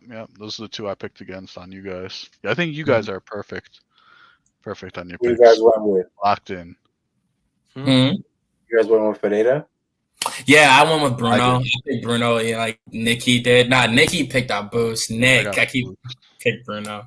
I took Bruno. I've been high on Bruno, man. Maybe I'm just fucking biased. Maybe I'm biased, but I like the way he fights out there. Nah, you're good, man. Like he's a pretty devastating striker. Like I said, I do think he's gonna really. Abu's just let me down, man. I mean, not finishing worldly always. I mean, having all that top control and not being able to finish him, I mean, just not really good luck. And he wasn't comfortable on the feet either. So like I don't know what to think about. He was actually getting cracked by Worley on the feet, which is pretty crazy. Yeah. No, you're right. And again, like want to appreciate the boys Pick'em and Chris again for joining us on this special breakdown. Really appreciate you boys. The first of many. Of course, next time we have a super stock card, definitely might try this again. Absolutely. Of course, we're all grown adults, though. We have to get the right scheduling. The stars have to align for us to get together and stuff. So, but yeah, we move on to the official pay-per-view opener. Y'all, please don't forget to like, comment, and subscribe to all of the channels. It's 4 boxes, but it's 3 channels, I promise you. And yeah, most definitely. Yeah, Chris, you could break down this first one since you came in, bro. You could go ahead and have this one if you want to. All right, cool. So Shara Magomedov is taking on Armen Petrosyan. This is like very rare that we see Shara Magomedov have more experience than his opponents. This guy's got 14 fights, and Petrosyan only 11. So that was one thing that kind of stood out to me. But you know, maybe he's got some more setup fights. Who knows? Because he did fight this. I think he's 3-0 now in the UFC, I believe. So they've been giving him fucking easy matchup after easy matchup. 3-0 in the UFC. Tricoli, I didn't like that Tricoli was giving him problems, but you know, maybe it was short notice. Who knows? But Tricoli was giving him some problems. Obviously, you know, the thing about Tricoli though is that we knew he had a jiu-jitsu background, so maybe that's also what played a role there. These two are gonna stand up, man. These are two kickboxers. They fought in a kickboxing tournament back in the regional scene. I was hearing that back on media day. Petrosyan commented on that. They've even sparred against each other, so they kind of know each other very well. I just think Petrosyan, he's a guy that a lot of people count out, but I look at his wins and they're very notable. You know, like RoboCop, decision win there, very close fight, tough opponent, doesn't go like, you know, we know RoboCop as a guy who just does not back down. He's on a mission, and Armen Petrosyan was able to deal with that. And then he fought. Let me see here. Just looking over his typology. Rodolfo Vieira got him out in the first round. That's a guy who has a jiu-jitsu background. These two obviously are not guys who want to play on the ground. But Christian Leroy Duncan is another impressive win there over another stand-up striker who we know has power, who we know has finishing potential. Shara Magomedov is comfortable going to decision for the majority of the time. Like, I mean, he just hasn't looked like a world beater out there, in my opinion. Like, going to decision with Mikhail Nisheshek, going to decision with Bruno Silva. I almost want to like give Armen Petrosyan a chance here, but if I could see this fight going the distance, like 8 times out of 10, in my opinion.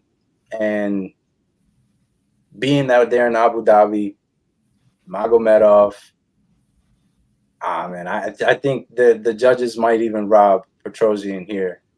I could see this one being a very, very close fight, and I have to side with Shara Magomedov in Abu Dhabi, man. Maybe if we were in Vegas. Aldi Mato already has a 30-27 for Shara. It's already in the books, man. So it's already in the books.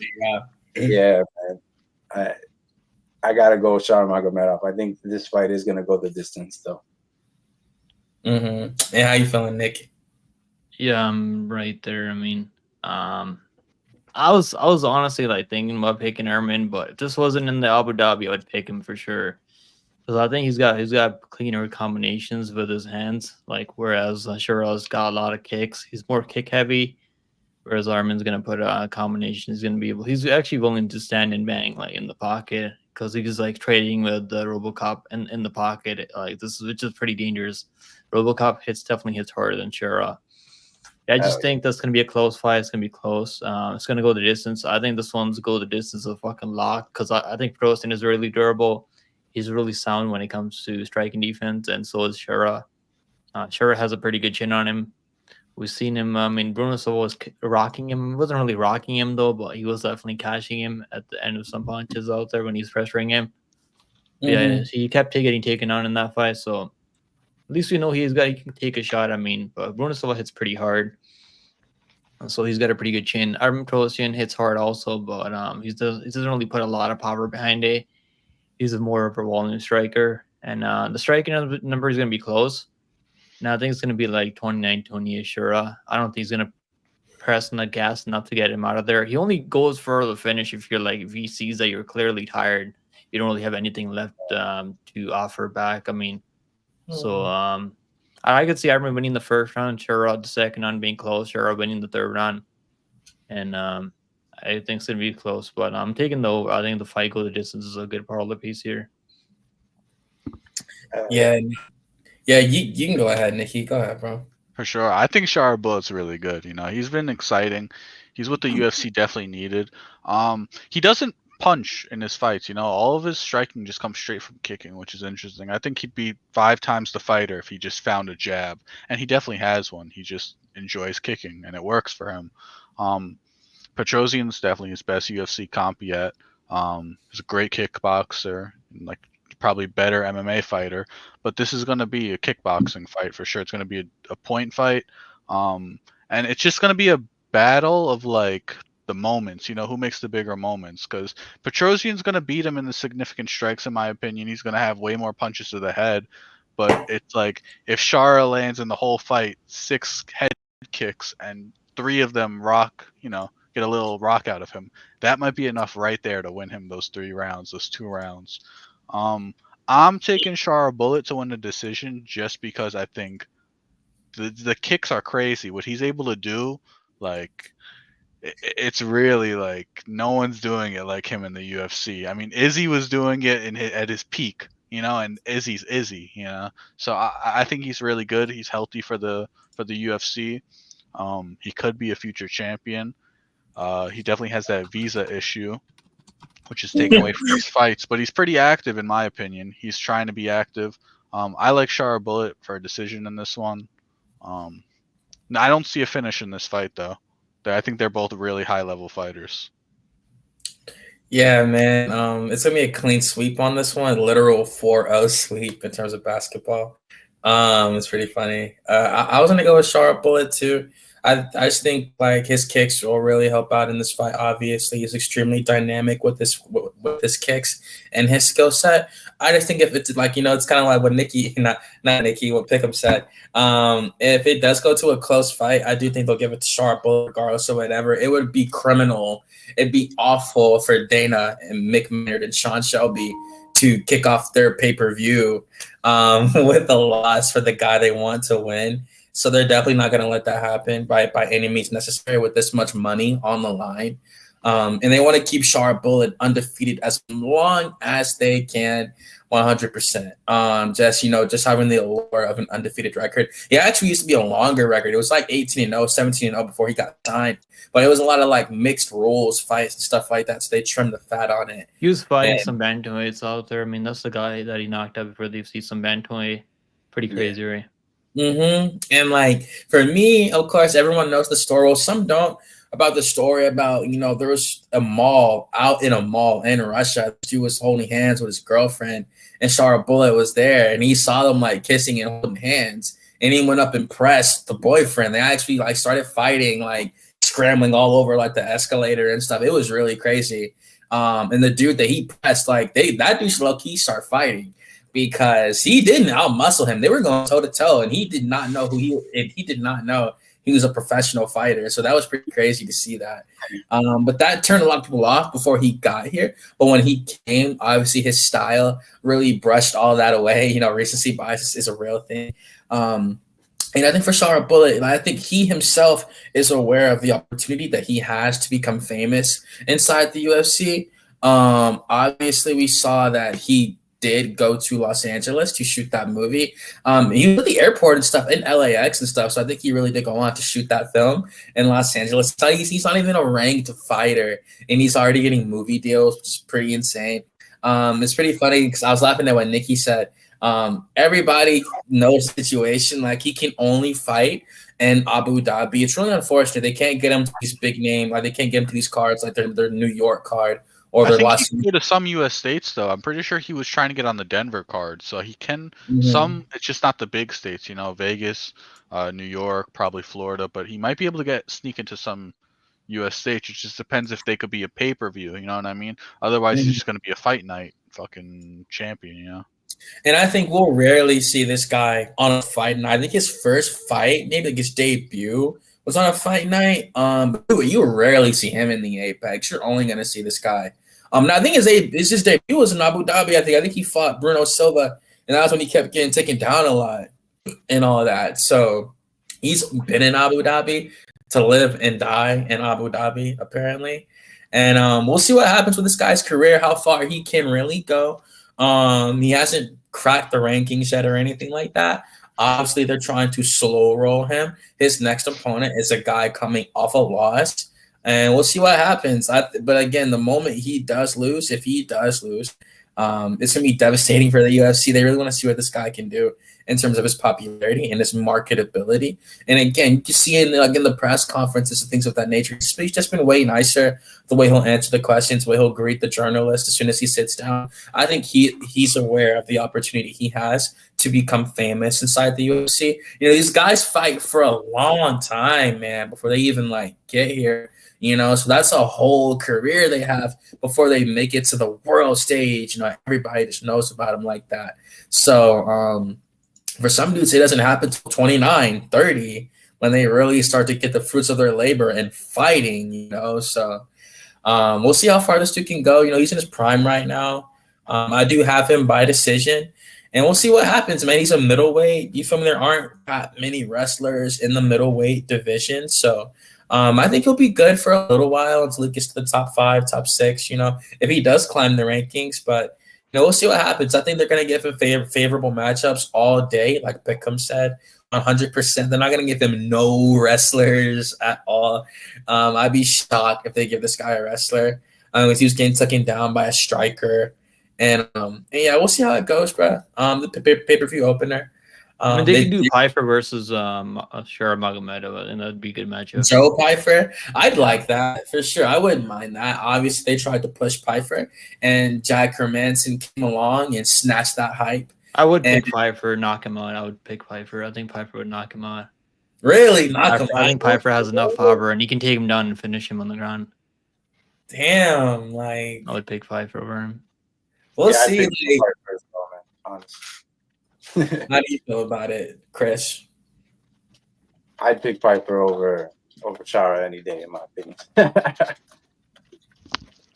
For real, I still think Joe's a good fighter. We just gotta see how he bounces back off that Jack Hermanson loss. I do think because he looked good the first 2 rounds. He won the first 2 rounds. He beat Mark Underbury recently, so he had bounced back already. Yeah, he did, most definitely. I really like his story as well. The way he knocked him out was fucking vicious though, right? Mark Underbury. Yeah, that was Canadian guys can't catch a fucking break. So they get crucified on the regular. Yeah, it's getting crazy at this point. Nah, you're funny, bro. I'm trying to think of the top, the highest ranked Canadian inside. I might just pick all the fucking non-Canadians on that card next week. Other than Jasmine Jasper, I feel because I don't think they're gonna win a lot of them. The way they've been getting crucified, even though they're getting favorable matchups, I mean, they just fucking look terrible. Yeah, Mike Malott should get the job done next week. But he's fighting Trevin Giles, right? Yeah. Trevin Giles is not a bad striker, just has got no fucking chin. I mean, we'll see how it goes. I do think that Mike Malott can still try to make something shake at welterweight. Don't get me wrong, that killed a lot of his hype losing to Neil Magny that because he was a pretty big favorite going into the fight. But we'll see how it goes. I think on the Mexican Independence Day card, I'm pretty sure a lot of the Mexicans or was that they were losing on the Sphere card? Yeah, they were getting their ass handed to them. I can't lie. Because it was that one, and it was the card where Brandon Moreno had lost to Brandon Royval. So 2 years in a row, they were losing. Mexico City card, yeah. Cause I was gonna say that one didn't go good for them either, like that. Yeah. Normally Abu Dhabi cards go well for the matchmakers do a pretty good job for Abu Dhabi. And they have to. They put so much money. This is basically a Riyadh season card, to be quite honest, but it doesn't have the tag on it. But we can move up the card, though. We got only 4 more fights left in the evening. I want to appreciate you boys again for hopping on, most definitely. Especially Pickham. He did a show before this, and this man's still doing it. Nothing. Pretty burn. Let's run through this card. I already knew. I am fucking starving soon, so. No, I got you. Maybe a little bit for sure. Going in this next one, bro, I can actually go ahead and get my pick off the top.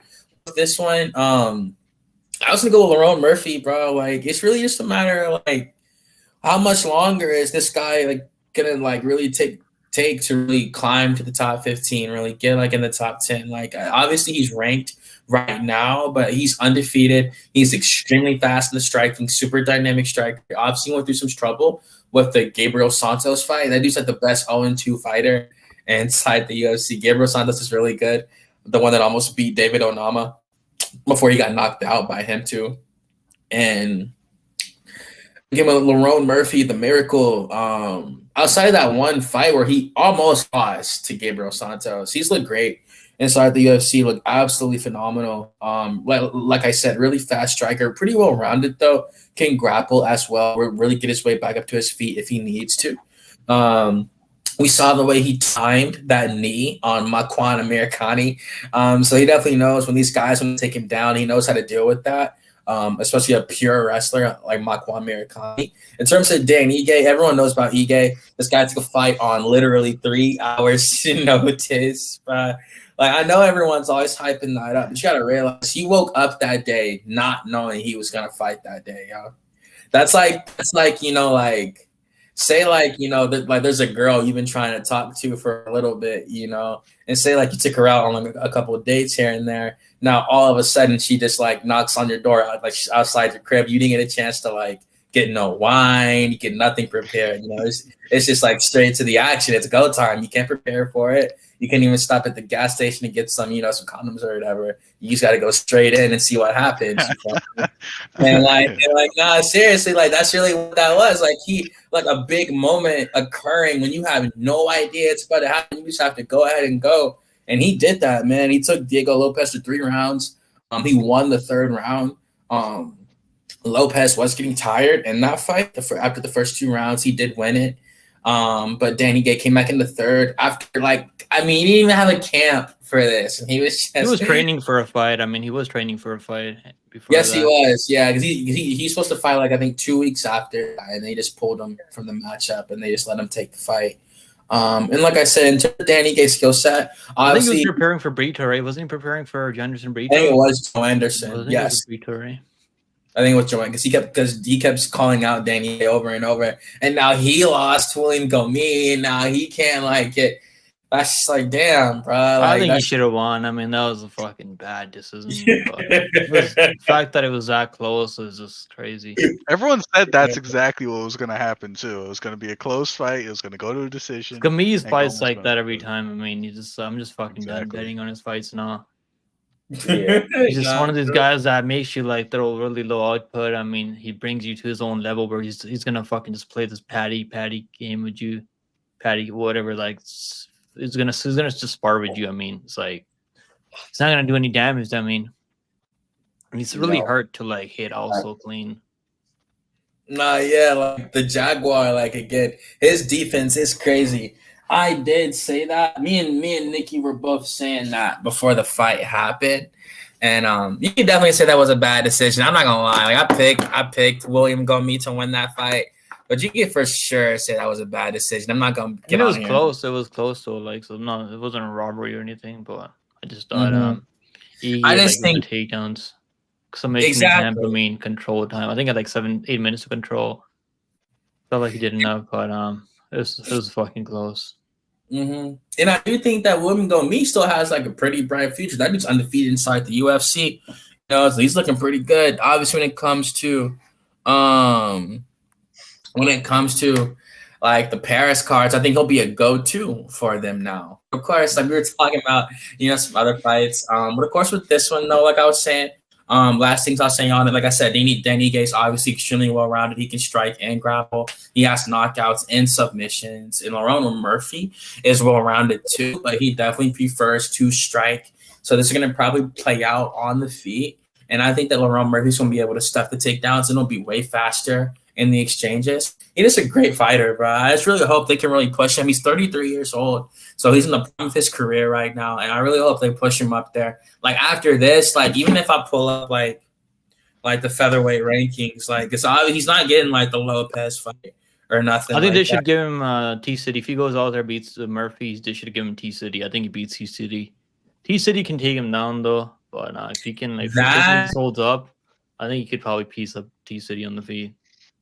I do agree with you when you say that. I honestly wouldn't mind saying that, especially like the striker versus grappler. It's either going to be him or Yair, the number 4 ranked Yair Rodriguez. Of course, he's in Abu Dhabi right now, so it's good to see that because coming off that last Ortega loss, I know that like mentally that is just like a hill to overcome when you wake up the next morning, especially when he had him hurt. And he was like in the ground and pound, he gassed out, and he got choked out, and just like, oh my god, bro! Like, and to finish two losses by finish back to back like that, like for real, seriously. But I was gonna go with Lerone Murphy. I do think he should get a top 5 guy when this is over. ASAP. They gotta push this guy. He's British. Like, they would love to put him on a UFC London card in a main event, whatever. This guy could have a lot of people pop out for him. I really believe that. And we can go ahead and go down the Congo line. How you feeling, Nicky? Go ahead. I like Lerone Murphy. He's very well-rounded, great striking. The thing with Dan Ige, like he's probably one of the harder hitters in the division, in my opinion. Like everything he throws is gonna hurt someone, just like slightly, even if it's just a jab, it's gonna hurt them. He's very strong, but his problem is like everyone good at grappling has just been able to take his back. I'm not saying Lerone Murphy's some crazy grappler or nothing, and this fight is most likely going to stand on the feet. But Murphy's really well rounded. I think if he wanted to, scramble a little bit, try and go for a takedown, he's able to control. And just that aspect of the fight is enough where if this does go to a decision, which I think it is, I have Murphy winning this one. Because on the feet, he's really well-rounded, and then if he has the aspect of the game where he's able to control maybe a minute or two on the ground, that's just going to do enough for him in this fight. I think Dan Ige is good, but he's not the most consistent fighter in my opinion, so it's hard to take him in a fight that you almost know is going to go to a decision. Yep. Nick? Yeah, I'm gonna go with Murphy also. The line just seems fucking crazy though. Like anyone that got him at -160, like -175, I mean, that was a good bet. Anything over -200. Like over Barboza, he's only like -130, right? Or something like that. It wasn't like people were like a lot of people were in Barboza there, but they went out there, dominated the fight. I think he won like 49-46 or 50-45. I think it's 50-45. You won every round basically. And that was Barboza coming back after 2 wins in a row. So it wasn't like Barboza on a losing streak or anything. Ige does have better boxing than Barboza. Ige is like doesn't really throw a lot of kicks, but he was throwing high kicks in that Diego Lopez fight. Lopez has a good chin on him. I mean, we found out because Ige was landing some clean high kicks. But I think Murphy's gonna win, but I like the overs. I think the overs are good part of the piece here. The fight goes to this is a fucking lock, or you can take Ige by finish only because I just don't see anyone finishing Ige. It's gonna have to be like a clean flying knee or something like that he just doesn't see coming. And even then, I think you can eat a flying knee and still be in there fight. I mean, but I think maybe Ige plus 2.5. I don't see him losing 30-27 here. Maybe if Murphy puts a high volume on him, maybe he can win every round. But I think it's gonna be 28-28. And I could see Murphy starting fast and then maybe Ige landing the better shots in the later half of the fight. I'm going to go with Murphy on the body decision. That's my pick. How you feeling, Chris? Bring us home. It's looking like another sweep, my boys. Nah, yeah, I'm going with Lerone Murphy, man. I think obviously you guys shared a lot of good points. These two, they do share an opponent. It's Edson Barboza. I just wanted to bring that up because they both got the win over Edson Barboza, but it was 2 different methods of victory. And I know, you can say, well, Dan Ige and Edson Barboza fought back in like 2020, 2021, I think. So obviously Edson Barboza is much older now. But if you guys follow Edson Barboza much like I do, this guy ages like wine. Like this, he does not look a day older than he did in the past. He's shredded. His style has not changed much. If anything, he's slightly improved. But yeah, I think the way that these two went about that matchup is completely different. I thought it was a very controversial win for Dan Ige against Edson Barbosa. Barbosa knocked him down. Barbosa had a lot of moments in that fight versus when Lerone Murphy fought him. It was just not even close. From round 1 to round 5, Lerone Murphy just knew to put pressure. He knew when to time the right takedowns. And that's another thing too, is he's becoming more of a mixed martial artist. He's starting to mix in the takedowns more into his game. Picked up 4 takedowns against Barbosa, picked up 3 takedowns against Culibao. And maybe this is just how he game plans against these opponents. He sees some weaknesses in their game, and he exposes it. So I think Lerone Murphy, undefeated for a reason. He's making the right strides in this game, and I agree with you guys. I think he can beat like a top 10 opponent, and like he can beat a big step up in competition opponent. Whereas we've seen Dan Ige get that step up in competition and not get the job done. So I think this is a win that Lerone Murphy can pick up here. Dan Ige 10-7 in the UFC. If he goes 10-8, starting to look like a journeyman. So I hope Dan Ige, like I'm pulling for him. I'm rooting for him here. Maybe he could take that O, but I just don't know, man. Lerone Murphy, 220 significant strikes against Edson Barbosa. That was crazy, So I think Lerone Murphy is just getting better, and they're right around the same age too. So, yeah, man, I'm going with Lerone Murphy here. That's another clean sweep, man. We had a lot of those tonight. Yeah, we're gonna see what happens in this one, bro. I just want to see Lerone Murphy get the fuck up the division, bro. I really want to see him finally get because he's running out of time, bro. I really think he can have these exciting matchups, bro. Yeah. And they'll push him with no hesitation, with this style, where he's from. And they're always gonna have fighters from just all these different regions, obviously. But I think they like the foreign fighters more than they like Americans nowadays, even though the UFC is an American organization. Of course, they actually have Brazilians that established it too, with Holloway and Gracie. That's why all the Gracies were at UFC 1 and stuff like that. So it's always been a diverse organization, and I feel like they want more fighters from outside the country to continue to blow up. And I feel like that Lerone Murphy, and like I said, with his style, he would just be a real star in the featherweight division. Now it wouldn't it would all happen for him around 35. So you would see how he looks at that point, but he's not slowing down right now. So let's see how it goes. But moving on to the feature bout of the evening. This got 3 ones left, y'all. Crazy ass card this one was. You can go ahead and give your first pick 'em. Go ahead, bro. Yeah, I'm gonna go with Ankalaev. I think he's probably gonna get him out of there later in the later rounds. I've been fading Rakic, man. Rakic has all the skills to be a champion. He just can't really put it together. When he can't get you out of there early, he kind of falls apart. And I just think Ankalaev's too well rounded, and he's fighting in Abu Dhabi. If this was anywhere else, I'd probably maybe give Rakic a bit of a chance. I think Rakic is gonna look good early. It's gonna be close. He's gonna have some good moments out there. But I think Ankalaev, once he gets that timing, he's going to be able to land counters. And when you're pressure on Rockets, when you start walking down, the counters are open. And if he's the one dictating the pace, I don't think Ankalaev is just going to let him dictate the pace out there. I don't think he's going to just let him control the fight. And Rockets, I don't see him getting takedowns in Ankalaev. He might attempt takedowns, he's not getting takedowns. And if things are not going to go for him on the feet, he's not going to be able to fall back on that wrestling here. I think that's what the line for Ankalaev is -400 because he's gonna be the better wrestler. He's fighting in Abu Dhabi. He's not the one coming back after a TKO loss. He's not the one coming back after a knee injury. So Rockets is pretty talented though. He's got good combinations, nice leg kicks. Yeah, Ankalaev, we can talk about the leg kicks, right? People give Ankalaev shit up. Oh, this guy couldn't take leg kicks. He's getting pieced up by John. John's is a fucking menace, man. John's probably got some of the nastiest leg kicks out 205 other than Alex Pereira.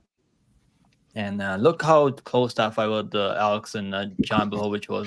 John was having good moments in that fight. The only reason he lost that fight because he looked defeated, because he was really tired. and that's the only he could have won that fight. I mean, it was really close, and when John was kicking Rockets' legs, his leg just completely gave out. I mean, so he was trying to wrestle John in the second round, couldn't really do it in the third round, and just he just kind of he was looking for the door. I mean, I hate to say it, but The door. yeah, he was looking for the door. I mean, like if you go back and watch that fight, he was.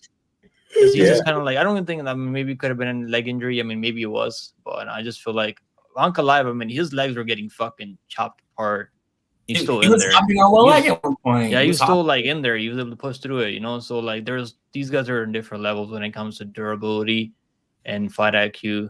And Ankalaev, when he knew he was in trouble, he level changed and he wrestled, and I think he should have won that fight. He won the first round clearly. I don't know how the judges gave the first round to John Blachowicz. He lost the second round, third round, then he won the fourth, fifth round. So I picked John Blachowicz to beat Ankalaev, by the way, and I still think Ankalaev should have won that fight. Yeah, I'm on Ankalaev. I think this is Ankalaev all fucking day. He's proven. I mean, the only loss that he has was Paul fucking Craig in the last second. I mean, with the triangle submission.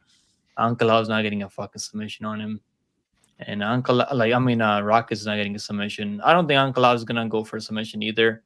I think it's gonna be just ground and pound finish. If anything, I'm gonna go Ankalaev by a TKO. I think he's gonna hurt him and then finish him with a ground and pound. And how you feeling, Chris?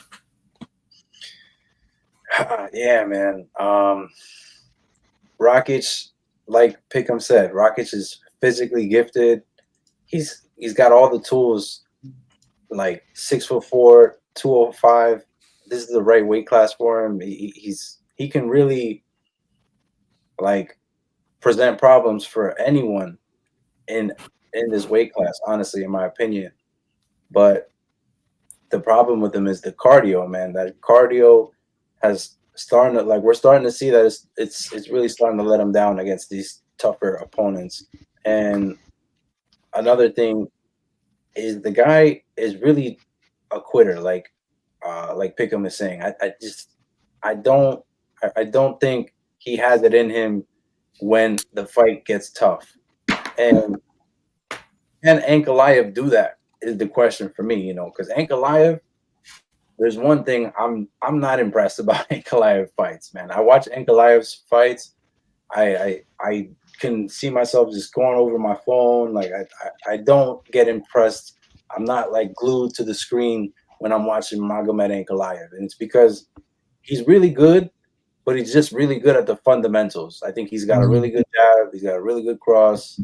He's a really good wrestler, but it's just all fundamentals. It's all basics, and that's working great for him. You know, obviously he's 19-1. The only loss is in the last second, and you know it could even bring him some finishes. But against these tougher competition, like against these tougher opponents like Jan Blachowicz, they're gonna go to decision with him because he's not a dangerous guy. He's a fundamental guy, and you know, if anything, obviously Johnny Walker is going to go for broke. That's probably why he finished him. But you know, these other guys, Thiago Santos. I honestly love watching Johnny Walker get knocked out. It's like one of my favorite moments, like favorite things to watch. Bro. So I love watching Johnny Walker. I hope they give him Carlos Oberg next or something like that. Like, no, real. It's bad, man. But I just think that caliber of an opponent, like, yeah, you can knock him out. Johnny Walker, he's gonna go for broke. Rakic, I think he's a little bit more fundamental. Obviously, you know, you can worry about the leg kicks, but Magomed is a southpaw, so maybe you know that's gonna also present the problem for Rakic. Is he's gonna have to switch stances a bunch of times in this fight. That also has to do with his cardio. I can't trust Rakic here. Once again, I think fundamentals is gonna win this fight, and unfortunately, man, I don't know if Rakic has it in him to really like make this a dangerous fight where he's like willing to take a punch to really just knock out Ankalaev. I think that's what it's gonna be. I can't fade Ankalaev until he takes on Alex Pereira, I guess, because I know Alex Pereira is gonna take that step. He is gonna be willing to stand and try and knock this dude's lights out. So that's what it's going to take to beat Ankalaev, in my opinion. And I don't know if Rakic could do that. Mm-hmm. How you feeling, Nicky? I think I'm definitely gonna take Ankalaev in this fight. I feel like it would be dumb not to take him by a decision, but I think there is a path to victory for Rakic. I think he looked really good in round 1 against Yuri. I don't remember what happened in that fight that switched it, but I remember just watching in round 1 and round 2 were just like two different versions of Rakic, where it was like a good fighter in round 1, and the second round it was just like, what the fuck am I watching? How is he getting his ass beat? You were just winning the fight. But if he is able to get those calf kicks off early, it could slow down Ankalaev, and I'm not saying that's going to nullify everything about him, but Ankalaev's a very like explosive fighter. I mean, he gets in there and he lands a big hit. Like he's a kickboxer. He's not a wrestler that people paint him out to be because of his last name. So if he could slow down Ankalaev with the kicks and kind of turn him into a wrestler like Jan Blachowicz did, then it's up to him to stuff the takedowns. That I feel like is his path to victory. Being said that, Rakic is on a 2-fight losing streak. Ankalaev is on a how long win streak, undefeated streak, whatever. So I'm gonna take Ankalaev. I think it's like kind of set up that way with the UFC. It's expected for him to win this one. Most likely he's next in line for the UFC light heavyweight championship. So like it's one of those things where it's like no point of looking further. Like I like Rakic. I think he's a good fighter. And I thought he was going to beat Yuri Prochazka, but he just didn't. And Yuri just went fucking like Super Saiyan on him. I don't know what else to say. Just got so much life in that second round and just put together great combos. And that's what Ankalaev could do. Ankalaev can really just hit one hook and change the fight. So yeah, I'm going to take Ankalaev. Yeah, I was watching Embedded, and they said for Rakic that because obviously he was coming off that injury, like off almost 2 years, he was on the shelf, and they said he was taking antibiotics going into the Yuri fight, and they said when he was on the stool, going into the second round, he said he couldn't feel his legs, so like that would show why he had such a great round. It might have been the adrenaline dump. It could have been whatever. He hadn't fought in a long time, and to come back on 300 out of all kind, that's pretty crazy. He fought in Apex, and now you got to fight in front of fans after years, not fighting, fighting in front of fans. But yeah, there's really no need to spend too long on this one either. I got Magomed Ankalaev. He's chasing his destiny right now. Like we'll see if he's really going to go on to really capture the belt. I don't think that Pereira fight is as easy for him as a lot of people think it is. Like, I do think Alex is the better striker, 1,000%. He has the reach advantage, and I think he'll be the faster striker. It's different when a fighter has the reach advantage and they know how to really use it like that. He's one of the greatest strikers of all time. Joe Rogan said he's the greatest striker in light heavyweight history. I mean, that's up for people to discuss. Like obviously if you go down the list of all the champions, like, Chuck Liddell, like Lyoto Machida, like, this guy is definitely, I don't want to have no recency bias, but he's definitely like top 5 strikers in MMA history, in my opinion. You could definitely say he's the greatest striker in like heavyweight history, most definitely. And yeah, like talking about Pereira when I say that. But yeah, when it comes to Magomed, yeah, like that's all this fight's about. Even Dana after this one, Dana was at like Contender Series saying, well, we'll see how it goes after this, and maybe he might have to win maybe one more, maybe he might get a belt, give me a title shot. So he's trying to switch up the narrative like off rip. I think, man, like, and I get it, man. Like when he said I might not ever fight for this organization ever again, that pissed them off so much, bro. Like, because Dana was saying you can't get fucked up for 3 rounds and wrestle for 2 and think that's gonna like win you a title, And that night he called Jamal, and yeah, UFC 283, the next pay-per-view, Jamal Hill won the title, So Going into this one, obviously, like I said, I think Uncle Lad get it done. I think he'll win by decision. I think he'll get some takedowns here and there and win some of the striking exchange. It's just a really good performance by him. Hopefully for him, he won't go to decision because that'll be just a reason for Dana not to want to give him the title shot. They'll give it to Nicky Krylov and like call it a day. For real, like at least call it a day after that. But now this guy's the #1 contender, rifle #1 contender. If he wins this fight, it'll be a 10-fight unbeaten streak at light heavyweight. That's really hard to do.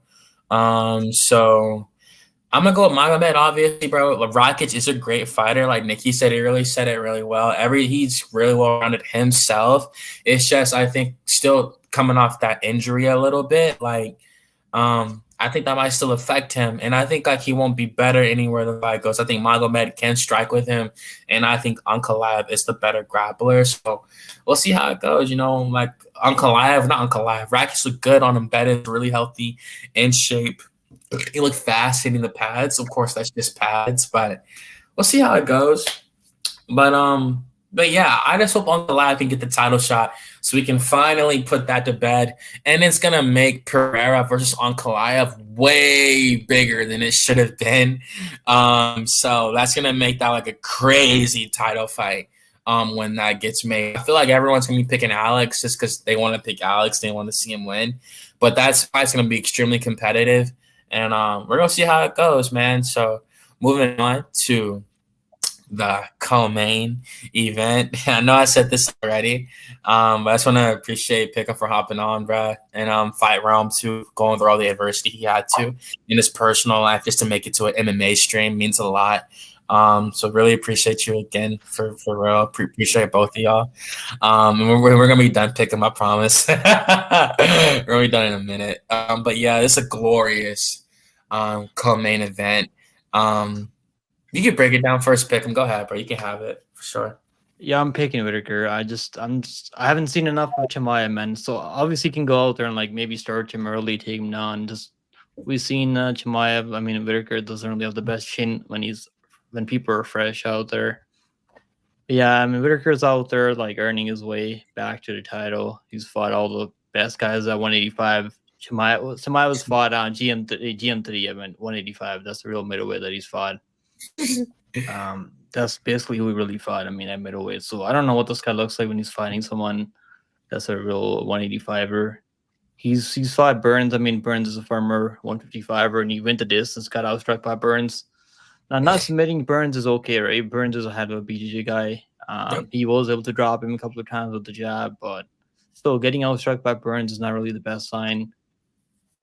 Then and the Usman fight too. Usman is a pretty good, but come on, at this point, like, he threw like 7 significant strikes in the second round against against Usman.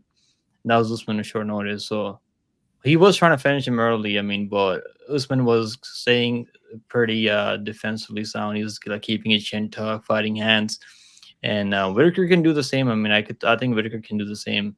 Chimaev has ground and pound, like, can definitely like posture up and throw ground and pound. It's not like he's not gonna like put you out cold with ground and pound. It's not like that type of ground and pound. Because if he had like the ground and pound, he probably would have got Usman out of there because he had like 5 minutes to control in that first round, and he couldn't get that finish. And in second on, like, he just looks like a different fighter in the second on. Now, he was getting takedowns like every round. I mean, second, third round, he got like a takedown at the end of every round. I mean, in Vegas, I mean, they probably would have gotten on Usman because they probably would have been a draw. I mean, in Vegas, but in Abu Dhabi, it's a whole different ball game in Abu Dhabi. So like, we only seen him once. I mean, the last 2 years, he went out there and beat who did he beat? He beat Holland. I think he beat Kevin Holland, or like he beat Usman. Yeah, he beat Usman in Abu Dhabi, and that was it. Yeah, that was like one fight in the last 2 years. Now, he's so young. I mean, so maybe he's going to look really good out there. Maybe he's going to go out there and dominate. I mean, so I get it. Chimaev, I'm just not really. I want to see him be more active out there, and I want to see him finish someone in the top 10. So, like, before I think, I'm going to be, like, completely sold on him finishing Whitaker. So, like, Burns has been finished so many times before. It's not like Burns is this crazy chin, right? Usman finished Burns, I mean. So, like, not finishing Burns isn't really the best sign. So, I'm going to go with Whitaker. I'm going to say Whitaker can probably win in the later rounds. the plus 5.5 in Whitaker is crazy though, because if Chimaev can't finish him early, I think this could be a closer fight. They're probably still gonna give it to Chimaev, I feel like, in Abu Dhabi, as long as you can take some takedowns in the later rounds. Yeah, I'm going Whitaker though as a plus 200 underdog. Plus 200. How you feeling, Chris?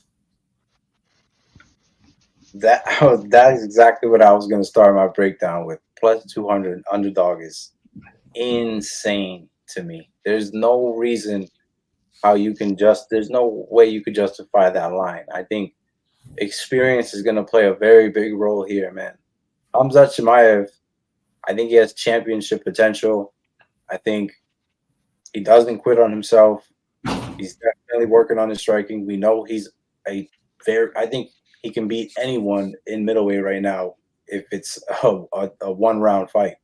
You know, this guy, you give him 5 minutes, and just 5 minutes, I think he's going to be a very dangerous person against anyone in middleweight. But this fight's 5 rounds, man. This fight is 5 rounds. It's against a true middleweight in Robert Whitaker, who's taken on very strong wrestlers, who's taken on very strong strikers.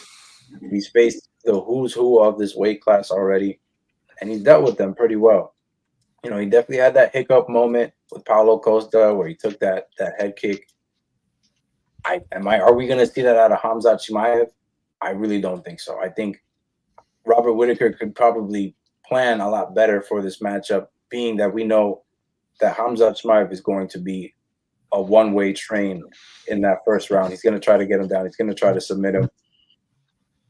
That is the best path to victory here for Khamzat Chimaev. I do think, you know, he's definitely live in the early rounds. I would say he's got 2 rounds to get this done because he's got a very long layoff as well, man. That's the problem with it here is, you know, this is a guy who, when he came into the UFC, fought 2 times in the same month, and now we barely even see him out there. So, you know, a year layoff. He's been busy, bro. He's been busy with Smashcoin. Exactly. Yeah, you know, like a year layoff, and he's definitely the A side as well on this, like in terms of social media. I guess enough people didn't buy his crypto coin, so now he's gonna fight now. He's got a huge following, and he's obviously doing these Ponzi scams with the freaking with the crypto. But he wants to be, you know, this is what we know of him now. We don't know of him as the guy who is completely dangerous. We see him all the time, you know, and maybe that's the turn in his career that he's trying to make. But he's obviously got those health issues. We don't even know if this guy's going to be 100% out there, man. We honestly. So with all that being said, man, with all the questions, all the ifs, I gotta go with experience here, man. I think there's levels.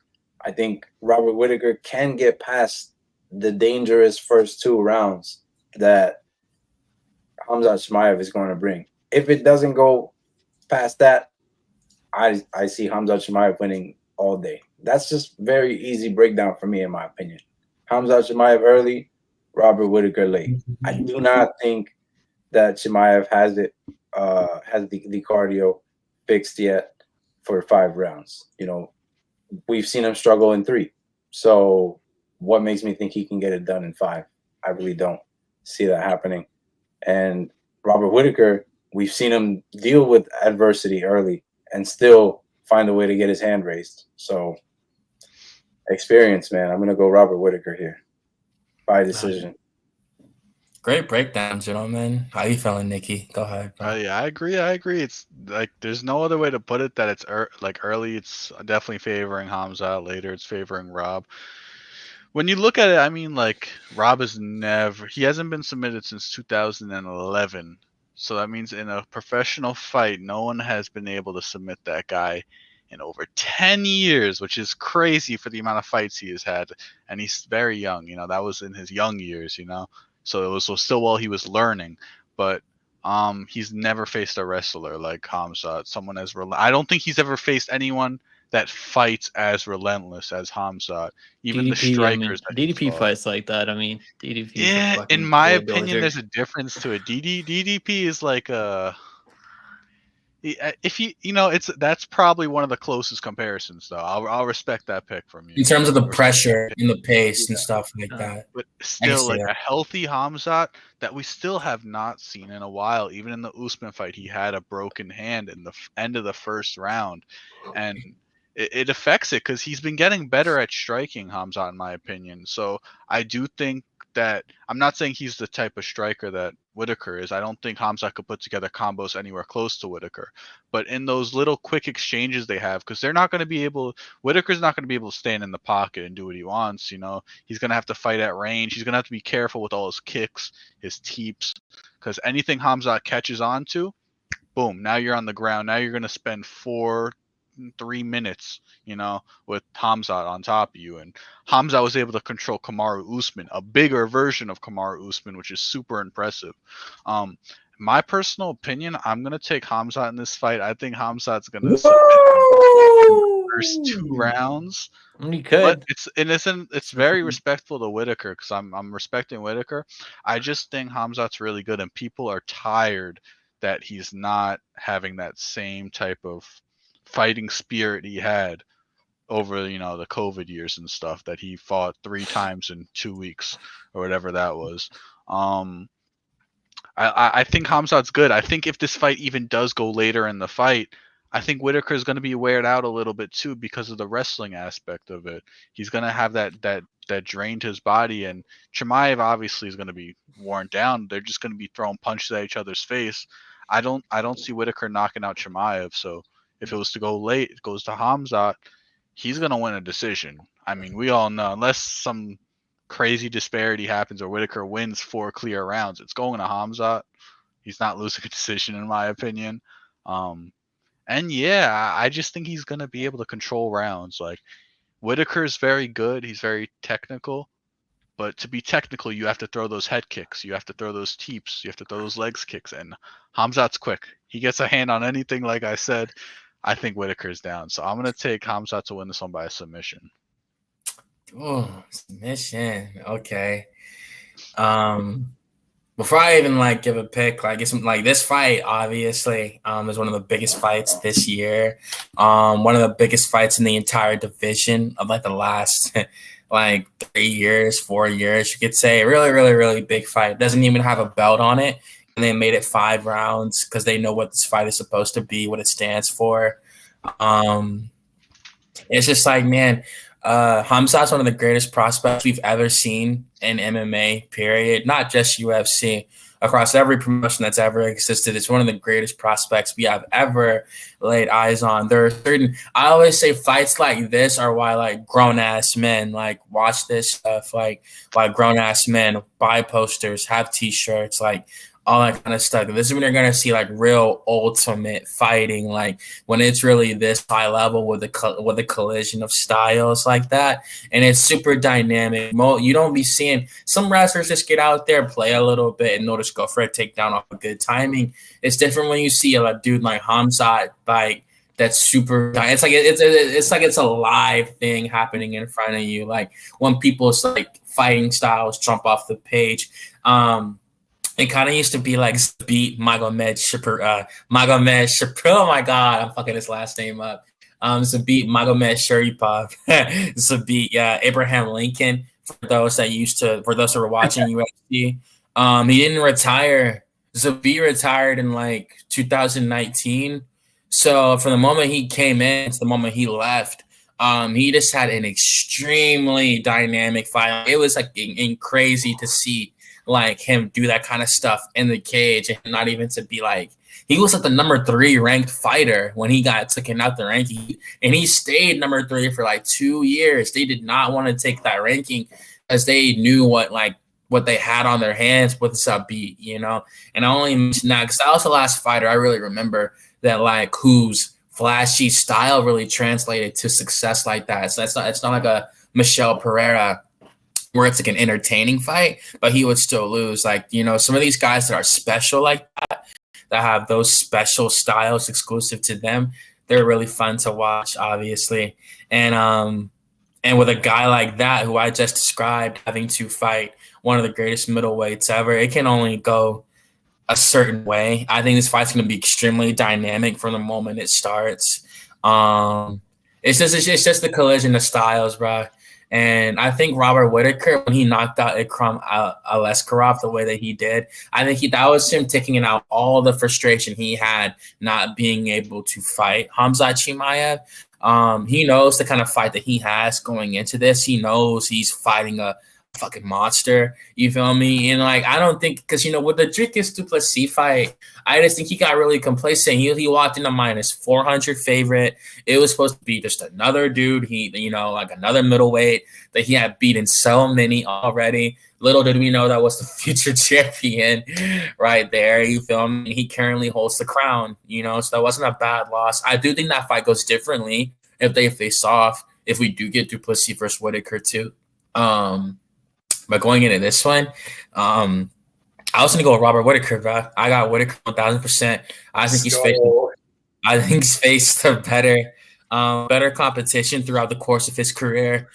This like Nicky said, this is the greatest wrestler he's ever faced. I don't care about Yoel Romero, Derek Brunson. This dude is younger than him in the prime of his career with a bigger frame, and he actually wrestles. Yoel would only use it at certain moments. Like Khamzat wrestle first, and then Robert's going to have to deal with the striking. We have seen Whittaker get knocked out before. It has happened on multiple occasions with Israel Adesanya and Dricus du Plessis.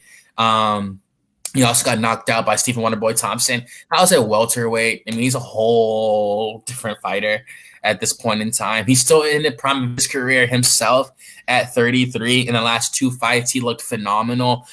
He's chinny, but not that chinny, because he did take a heel flush to the chin by Paulo Costa, and he was able to recover on the feet and, win the next 2 rounds. That was so crazy to see him take that flush to the face like that. I could kill somebody on the street.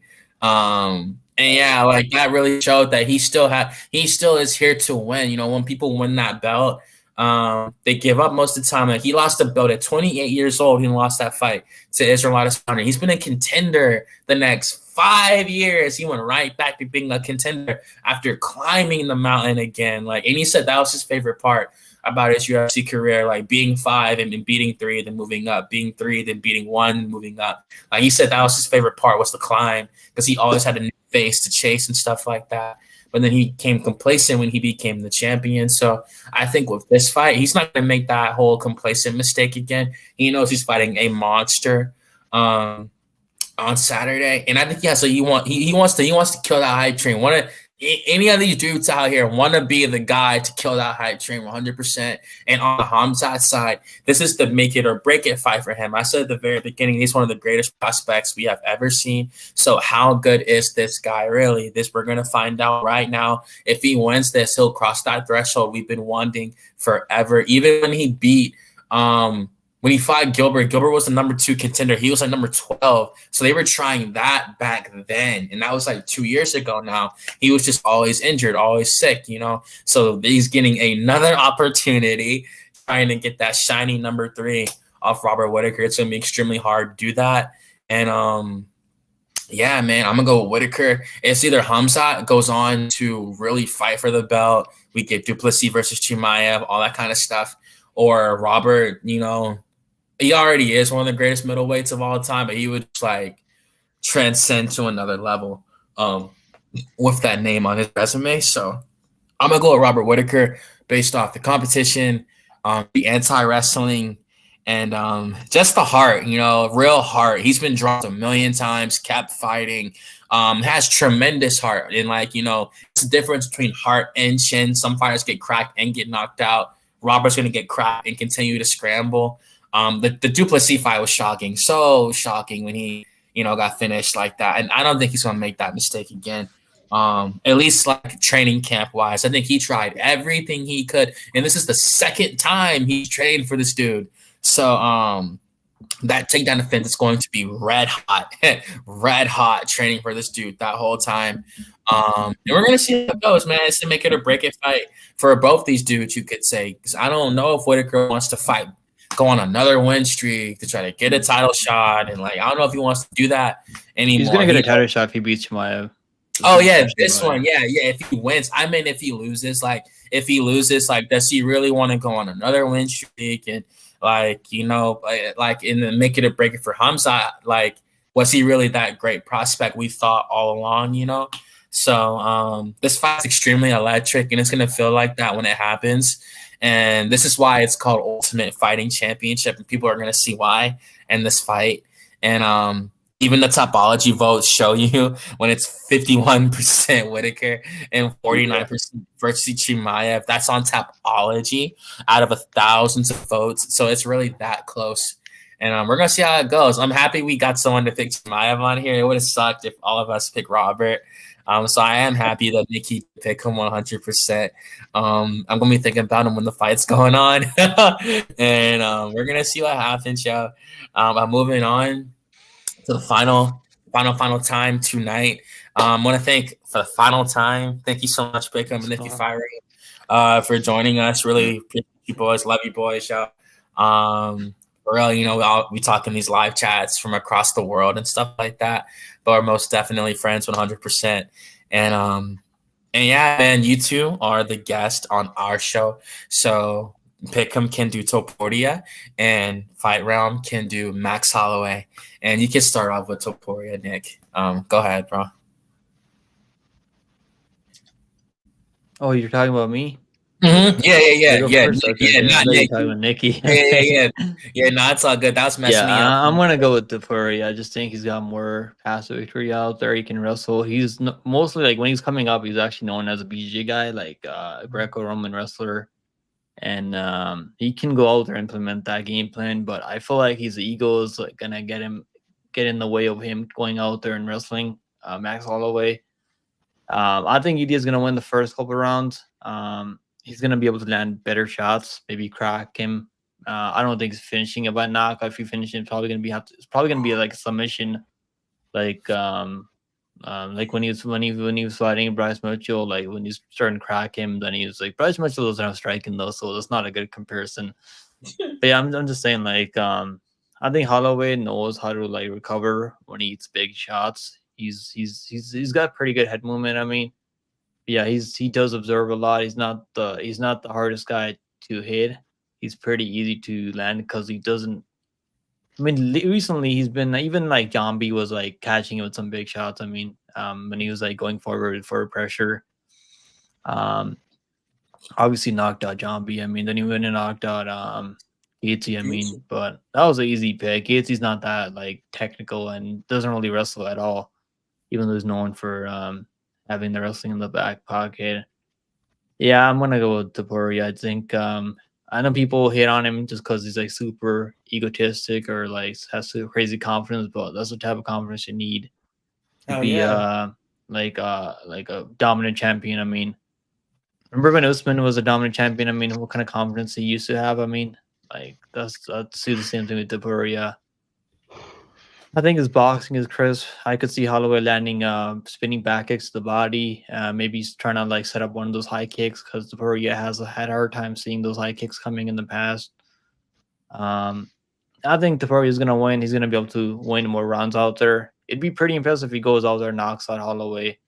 But if it's gonna be finished, I think it's submission maybe. But I'm gonna say it goes longer. I think it's gonna be a back and forth fight.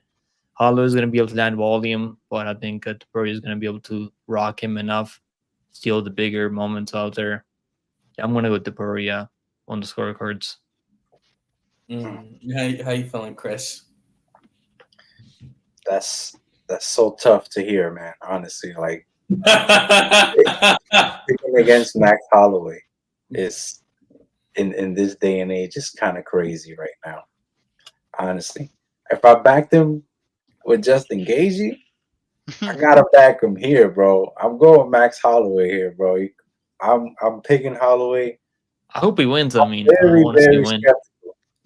Obviously, and yeah, there's a bit of me that is like being a little slight biased. Obviously, I've been watching this sport a very long time, and I will say, like, when I first picked up the sport was when Max Holloway was at his peak, you know what I mean? I was enjoying watching this guy just destroy Jose Aldo make him look nothing like what he looked in the past.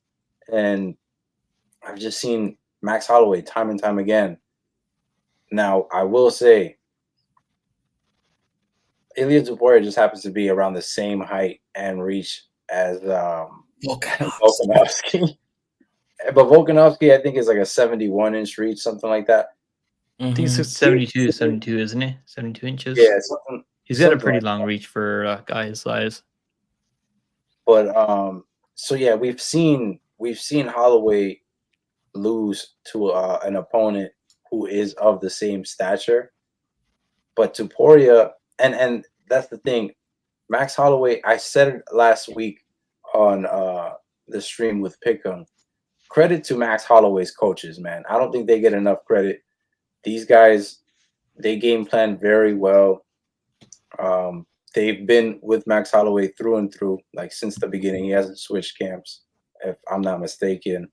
And I mean, look at the products. You know, Max Holloway has just been nothing short of amazing in his UFC career.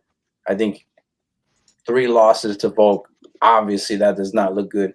But we all know here that the second fight was very, very close. I wouldn't have been mad if they gave it to Max Holloway in the second one. You can definitely make the case for Volkanovski winning that fight. You can make the case for Holloway winning that fight. I'm not saying it was a robbery or anything like that, but I just wouldn't have been mad if Holloway's hand got raised that night. The third fight, Volkanovski put a stamp on it. I'm going to say that as well. You know, I think he definitely made it look definitive. And how he made it look definitive was with speed. And that's the one thing Ilia Topuria has over Holloway as well in this matchup. I think Tupuria's got the speed. He's got the knockout power. I think he is going to be very dangerous. This is another guy who I feel, just like Khamzat Chimaev, has not been through much adversity. You know, obviously, there was Jai Herbert was able to put him down early into the fight, but then he all of a sudden turned into the Greco-Roman wrestling. Can he do that against a guy who is so good at anti-grappling if he has you hurt? You know what I mean? Like, I don't know if Topuria can replicate what he did when he was hurt against Jai Herbert to Max Holloway, because we know Max Holloway is a very good anti-grappler, 84% takedown defense. The dude has shown it time and time again, and he's even gone for takedowns of his own. You know, I just think Max Holloway is going to bring a lot of problems here if he could get this fight into the second and third and fourth and fifth round, man. I think he can bring a lot of problems for Topuria. He could frustrate Topuria, and we know how egotistic this guy is. It might even get to his head, just like Pick'em was saying. And you know, I don't think that Topuria wants to deliver that kind of fight where he has to turn to his wrestling, try to get Holloway down, because I don't see him submitting Max Holloway. I think Max Holloway is very good in the jiu-jitsu department. Once the fight gets to the ground, he's going to definitely find his way back up. That's where he can use the slight height advantage that he will have in this fight. Man, I have to go with Holloway here. I think he takes that O. Maybe it's I don't like Topuria, you know. I don't know. I picked Volkanovski over him as well. I could be wrong on this one. I'm not saying I'm picking Holloway with the most confidence here. It's all good, bro. I mean, it's gonna be a fucking good fight. You can stretch this fight. Yeah, like not a bad pick either. Get me out of the second round, and I'm going Holloway all day. All day. So yeah, man, give me Max Holloway. How you There's feeling, no Nicky? bias towards this fight too, because it's in Abu Dhabi. So I just want to mention that as well. Like, you know, we're not in Madrid just yet. Right. Nah, you're right, bro. It's all good. Nah, it's a good pick, man. It's a great fight, bro. It's one of the greatest. Yo, guys, of all time. I gotta book it out. I gotta get up in the morning. Thanks for having me on, guys. No, of course. I stayed for as long as I gotta get up in the morning, like 6:30. So I'm gonna go make some. Nah, you're good, bro. Please get some sleep, bro. Thank you again for joining us, Shaw. If I wasn't on earlier with Cody, I probably would have stayed Like we could have done this longer, but yeah, I gotta get up in the morning. I'll see you guys on the next one, man. Thanks for having me on, guys. Take it easy, Chris, Nicky. Peace out, bro. Take it easy, boys. Most definitely. Enjoy your sleep, bro. Yeah, man. Who you picking, Nicky? Go ahead, bro. Yeah, well, you know, first things first, I just want to say the best is blessed. I'm gonna save you guys a lot of time with the picks. I'm gonna give a quick summary of it, but I'm definitely taking Max Holloway in this fight. But I'm not just gonna take him on some bias. Like I really thought about this pick. There was definitely a time and point where I was front running for Ilya, and I was like, I just can't see away from Max. But you kind of see through it. Like we've seen a lot from Ilya, and we've seen his strengths. He's great at stand up, and he's great at jiu-jitsu and wrestling. But what I noticed, it's like I don't really remember much of him getting takedowns. You know what I mean? It's more knocking people down and getting on top of them and not letting them back up. It's not like he's grabbing single legs, bringing these dudes down at will. First, he's got a rock a dude. So we're talking about Max Holloway, dude who's only been flash knocked out once by Justin Gaethje, one of the best sluggers we've probably seen in the UFC. Everything Justin throws is with like the utmost power, and it's even refined at this point in his career. And that was one time in his whole career, and that whole 25-minute fight, 24 minutes and 59-second fight. So it's going to be hard to be in a point where he's ever going to use that wrestling or that jiu-jitsu against Max. So then we say it's going to be a stand-up fight. Well, Ilya has a weakness, those head kicks. He said, like, he's a boxer. Those head kicks are just it's very hard to see the way Ilya fights when he's fighting with his hands up here. He wants to see you, so his hands are here so he could see you and you cover those hooks. But those head kicks, all Max has to do is get those arms down, work to the body, teep kick, body kicks. Now the arms start coming down a little bit and the head kick opens up. I think he's gonna hurt Ilya with a head kick. Now, Ilya's great at walking down his opponents. He took 5 minutes of just letting Volk, pick at him just to set up that one combo on the edge of the cage. But with Max, it's different. Volk did not look that quick in that fight. He was getting in and out, but he wasn't as quick as prime Volk, in my opinion. Max still has his touch. Max is very good at moving left and right. That's one of the greatest things of Max. When he's on the edge of the cage and he's circling, he's still moving left and right very well. And I think he could honestly, what his best thing to do is to fake out Ilya, come left, move right, and just get out, control the middle of the octagon, using a lot of kicks, jabs in and out. I like this for Max because if Ilya's not going to knock him out, it's going to be hard. This isn't going to go like the Josh Emmett fight where Ilya was just brutalizing Josh Emmett, and Josh Emmett's just looking for complete slugs. So like you said, Chris, Max has a great training camp. They game plan for this. They're gonna point fight this. I don't think Max is coming into this fight thinking I'm gonna finish him. I think he's prepared for 25 minutes with Ilya, and all that confidence Ilya has can go right away with one punch in the face. That punch is gonna humble you. He gets cut, it's gonna humble you. It's different. You have all the confidence in the world till you're one step behind. Are you going to talk shit when someone else is in the lead? Most people don't do it. So we'll see if Ilya gets fucked up and he comes back and he shows that he could talk his shit and he could knock out Max Holloway. I'll give him the greatest featherweight ever title if he wants it. You know what I mean? Yeah. If he could do that, he marked his his name in the legacy. But he's got to prove it. You want to talk all this shit, you have to prove it to me. And beating Volk, who just got knocked out 3 months prior, it's impressive, but it's not what it's made out to be in my opinion. So I'm gonna take Max Holloway to win this one by a split decision. What you got, Antwane? Nah, I can't. There's not really much else I can say. Both y'all did a great job. I mean, for real, y'all did. Both you painted a great picture. Yeah, man. I'm gonna go with Max Holloway as well. I was gonna go with Max too. I just think the pace, the pressure, the championship experience. He's been 5 rounds a million times. He's not gonna gas out. He's made for his style. It's all a matter of how he takes the damage, like how the exchange in the pocket and how hard Ilya is really gonna hit.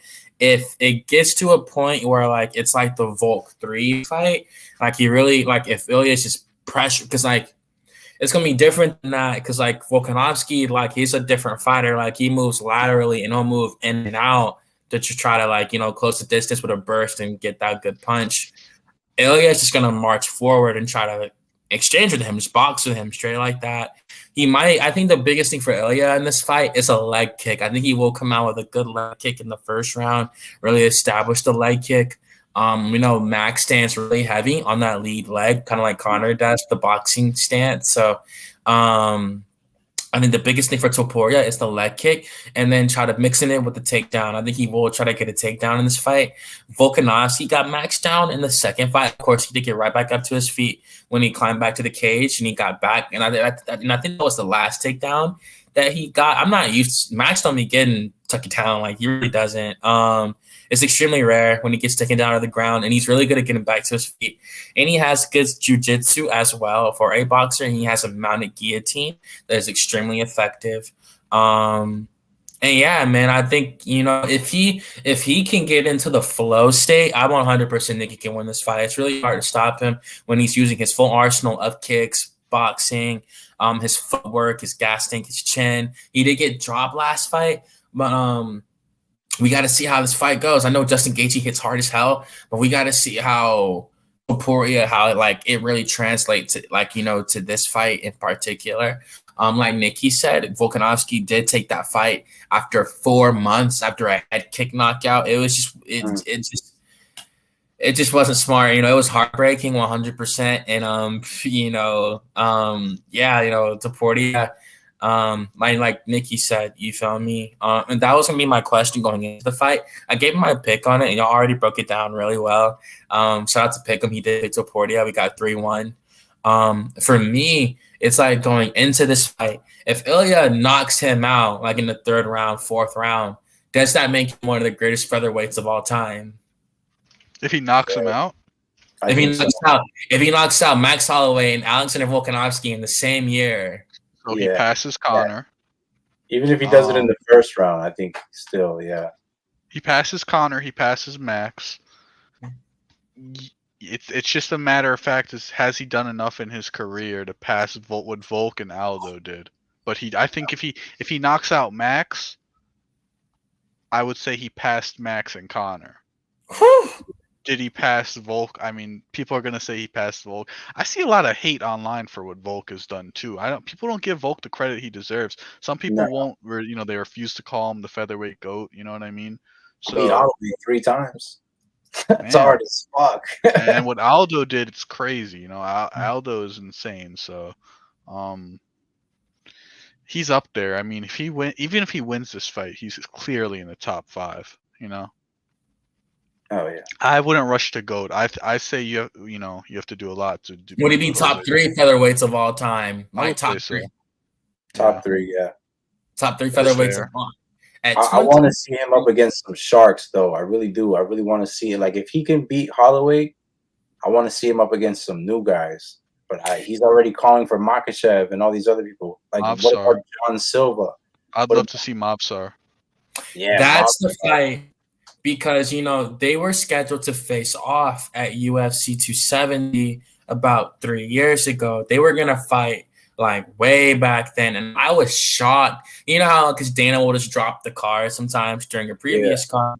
So watching 269, I was shocked when I saw that they were matched up together, because they never match up 2 undefeated prospects like that, because they want to slow roll them and see who can get to it, you know, be a contender. Then he's the champion. Now he's, you know, going to fight. You know, they like to let it sit in the oven for a little bit. So the fact that they matched them up that early, fight 13-0 and 15-0 at the time, was like crazy.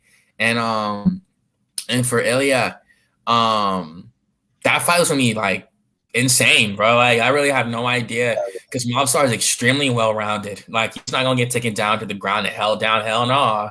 And he's extremely good on the feet. He doesn't get finishes like that. That's because he's just really composed. I think he's really composed in his game plan. For him to like really hurt Arnold Allen like that, because Arnold didn't get dropped solely off the willpower. Like, when his arms flew up like that after that uppercut, that was him. Like, don't get me wrong, that fight was kind of like all over the place. It's like, you know, if like Mobstar was touching the ground and shit when like Arnold was doing the knees and stuff like, and like all that kind of stuff. Like, so obviously we have seen Mobstar go through adversity as well. But that's one of the great, this right here on paper is one of the greatest featherweight title fights of all time. But I do think that Topuria versus Evil Web, if that does happen, that shit's crazy, bro. To have an undefeated challenger with an undefeated champion, like an undefeated. Not no 11-0 or 10-0. Like these dudes are almost 20-0 and fighting each other, and they look great, you know. But obviously in this fight, I don't think that's gonna happen. I got Max Holloway, in new 2-time. I just need to pace the pressure. If he can get into the flow state early, he can win the fight, man. He's not gonna gas out. We'll see how he takes the damage. That's why I said it's about how he takes the power. Because the Ilya, like, it's different when I get it. Like some of these guys be chinning like Damon Jackson and like Jai Herbert, but when they're stiff on the ground like that, that's because they're strictly unconscious. Like that dude has like a brick in his hand or something like that. And yeah, we're gonna see what happens, man. It's a great fight. I do think it will live up to the hype 100%. It's gonna be pretty electric when it's going on. It's gonna be kind of sad when it's going on because, like, you know, that means the card's coming to an end. But you know, we have a shit ton of fights up until then, and it's an early day card. So if you still want to do something with your Saturday night, you can still go do something if you want to. It's gonna be over around like 5 o'clock. So if you want to take a nap and then go out, you can do that. I'm gonna be on Black Ops 6 all day Friday, all night Saturday, all day Sunday. That's all I'm doing. Nice. And I hope this. I just hope, like, you know, in Volkanovski Holloway 3, Volk got a pretty bad cut on Holloway right above his eye, and I really think that also played a big role in the fight. You know, he was leaking real bad. I hope we don't get one of those. I mean, this fight could get violent. I'm not saying I don't want violence, but I just hope we don't get something that like alters the fight. Yeah, like alters the fight from start to finish. You know, right? Like when Antwane said the calf kicks. Like imagine Max gets kicked in the calf and he's limping in the first round. I would be sick to my stomach. Or like. Or Ilya threw some shit and dislocated his shoulder. I would be sick because this fight. I mean, Antwane said it like I don't know when we were talking about it, but like this is probably the biggest fight in this year. This fight it's really big. Like the build up when there's like two dudes who respect each other, but they don't like each other at the same time. We haven't had this in a fucking while, dude. And it's high level too. It's different. It's high level, you know. Like when a champion, like fuck the betting on. I don't give a fuck about no -250 favorite for Topuria. Betting odds mean nothing in a title fight. They gotta throw a punch at the end of the day. And Topuria, like Josh Emmett got him to the title shot. So it's not like, you know, I get even had to fight Yair and fight all these other guys when obviously a lot of people would probably pick him to beat those guys anyway. But you saw Yair at the Ortega media day. He was saying, "Yeah, I want to fuck him up and stuff." Like, he wanted to fuck him up and shit. And Yair finished Josh Emmett, right? It was a sub, or yes, he did. Off his back, right? Choked him out with a triangle. Yeah, yes, man. Ilya did great in his fight, but he didn't finish it. Like that would have been a great fight on the feet. Seriously, after picking him apart on the feet. Looking really fast at UFC 284. That's one of his best performances, and it was a championship performance too. We can all agree, though, Yair Rodriguez, one of the most dynamic, best strikers I've ever seen in my life. Terrible ground game. Yeah, man. Like it's unfortunate, you know. We'll see what happens. You know, like I said, he was in Abu Dhabi. For this fight week, you know, featherweight title fight. So I'm pretty sure he does still want to be there. And I get it. When that shit is fresh, they do gotta take some time off and let that shit like wear off. But eventually, you know, your coach calls you, you know, you get back to training, and that's it, man. But that was it for this one. We went pretty long on this one. Had to for a card of this magnitude. I want to appreciate y'all again. Almost went 3 hours on this pay-per-view.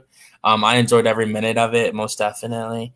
Want to give a shout out to Luis, Eben, Paul, anyone that was in the chat. I really appreciate you. And thank you again, Fight Realm, for joining us, bro. Sorry we went through that stuff at the beginning. It's crazy. Yeah. It's all good though. Yeah, most stuff.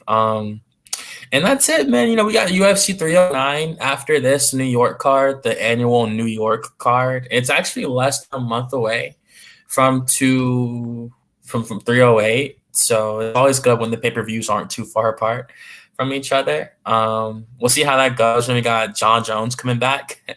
Absolutely. Like, regardless whoever says what, I always love watching John. I always love watching John like fight. I love his interviews. I just love everything when John likes fighting and shit like that. So a lot of people haven't gotten a chance to like hear his voice and stuff like when he's in the interviews, and it's like man, at one point John used to fight like all the time, man. He fought at 235, 239, 247. Like he was fighting all the time, bro. John Jones was. So it's good that he's coming back the next pay-per-view. I do love Stipe Miocic. I love Stipe. You know, he's been the underdog in every single title defense. So it's nothing new to have him as an underdog going into this fight, which I think is kind of, I mean, bro, like I get it. He hasn't fought in 3 years, but I think that time did him some good getting knocked out the way that he did. And he's a D1 All-American wrestler, bro. And like, he got folded. Yeah, unfortunately. And like everyone wants to say, oh, his age, this and that. Like Glover Teixeira didn't win the light heavyweight belt at 42 years old. This is the heavyweight division, you feel me? And like I was telling Nicky the other day, we're gonna end it soon. But I was telling him, I'm like, yo, I feel like that fight is low-key like a lose-lose for both fighters, man. Because if Stipe looks good against John, like people are gonna be like, and say John wins in a close fight, they're gonna say, oh man, John's washed. Oh, this old dude really gave him trouble like that, this and that. But like if Stipe wins, it's gonna be like, oh, I mean, obviously he'll probably retire after that. I don't think, I mean, I can't say what these dudes would do. These dudes are fucking fighters. So they're not gonna duck anyone. I think people saying John Jones is ducking is just absolutely insane. I think that's crazy to say. Like, you've beaten every man you've ever came across, but you're ducking somebody. Like, get the fuck out of here, bro. So, like, that's it for me, though. Unless you boys got any other closing words, closing remarks on the card. It's a good card. I give it at least a 9.5 out of 10. Only say a 9.5 because we lost some fights. Like, we lost Volkov versus Cyril Gane. Which was a massive piece of the pay-per-view. Ige and Lerone Murphy were on the prelims at one point, so that's how stacked the card was. Man. That was another good fight in my opinion. Ruziboa versus Renat Pakardinov. That's a good fight. I was gonna walk through that boy. Come on. Yeah, he didn't look too good against Buckley in his last one anyway. But, you know, it was still cool. He's 6'5", isn't he? Yeah, 6'5". Like, you get out wrestled by Buckley, and then you get matched up with Renat. Like, they're doing you no favors there. You know what I mean? Yeah, right. So, a brutal sport. But yeah, I give it an 8. You know, I'm excited for 3 fights. Like, if I had to pick 3 fights, it's the main, the co-main, and the Shara Bullet fight. Like, those are my 3, you know. Those are my 3 big fights. I'm excited for that. Hopefully I wake up and I want to get out of bed to watch these fights. I remember the last Abu Dhabi card, I did not move until, like, halfway. I don't think I moved out of bed until, like, the last prelim fight. And then I got out of bed, put it on my monitor. I was fucking tired, bro. I don't do. I'm in a good schedule now. I wake up at like 11. I think that's when everything starts, right? It starts at 10. It's a 10 o'clock a.m. start time, bro. So I'm setting my alarm for 9:30, bro. I like to get breakfast before those cards just to make it kind of festive, you know. Like, it's an early day card. Get some Waffle House or something like that, whatever is near. Hell yeah. Fuck yeah, every time. For the first prelim, got to when the sun's out and shit. Like, I'll even try to go to the gym sometimes so I can just literally just relax and watch the card after. That's so funny. I'm doing the same shit on Saturday morning. Best believe it. But yeah, I want to appreciate you again for joining us for this breakdown. We've been here a while, almost 3 hours. I hope Pickham's getting some great sleep right now, like he deserves to. And thank y'all again for joining us on this evening. Thank you again to Fight Realm, Chris, really good friend of ours. Won't be the last time that we do collab. Absolutely not. And God bless y'all and good night. Enjoy the fights, please do. Please catch us next week for our UFC Edmonton card, and that's it. Shout out to Antwane. Shout out to Nicky. You guys got a great show out here. MMAHOLICS. Keep tuning in. We'll definitely be back, and the best is blessed. Blessed always, baby. And new, baby. And new. Let's go. And new. What's up?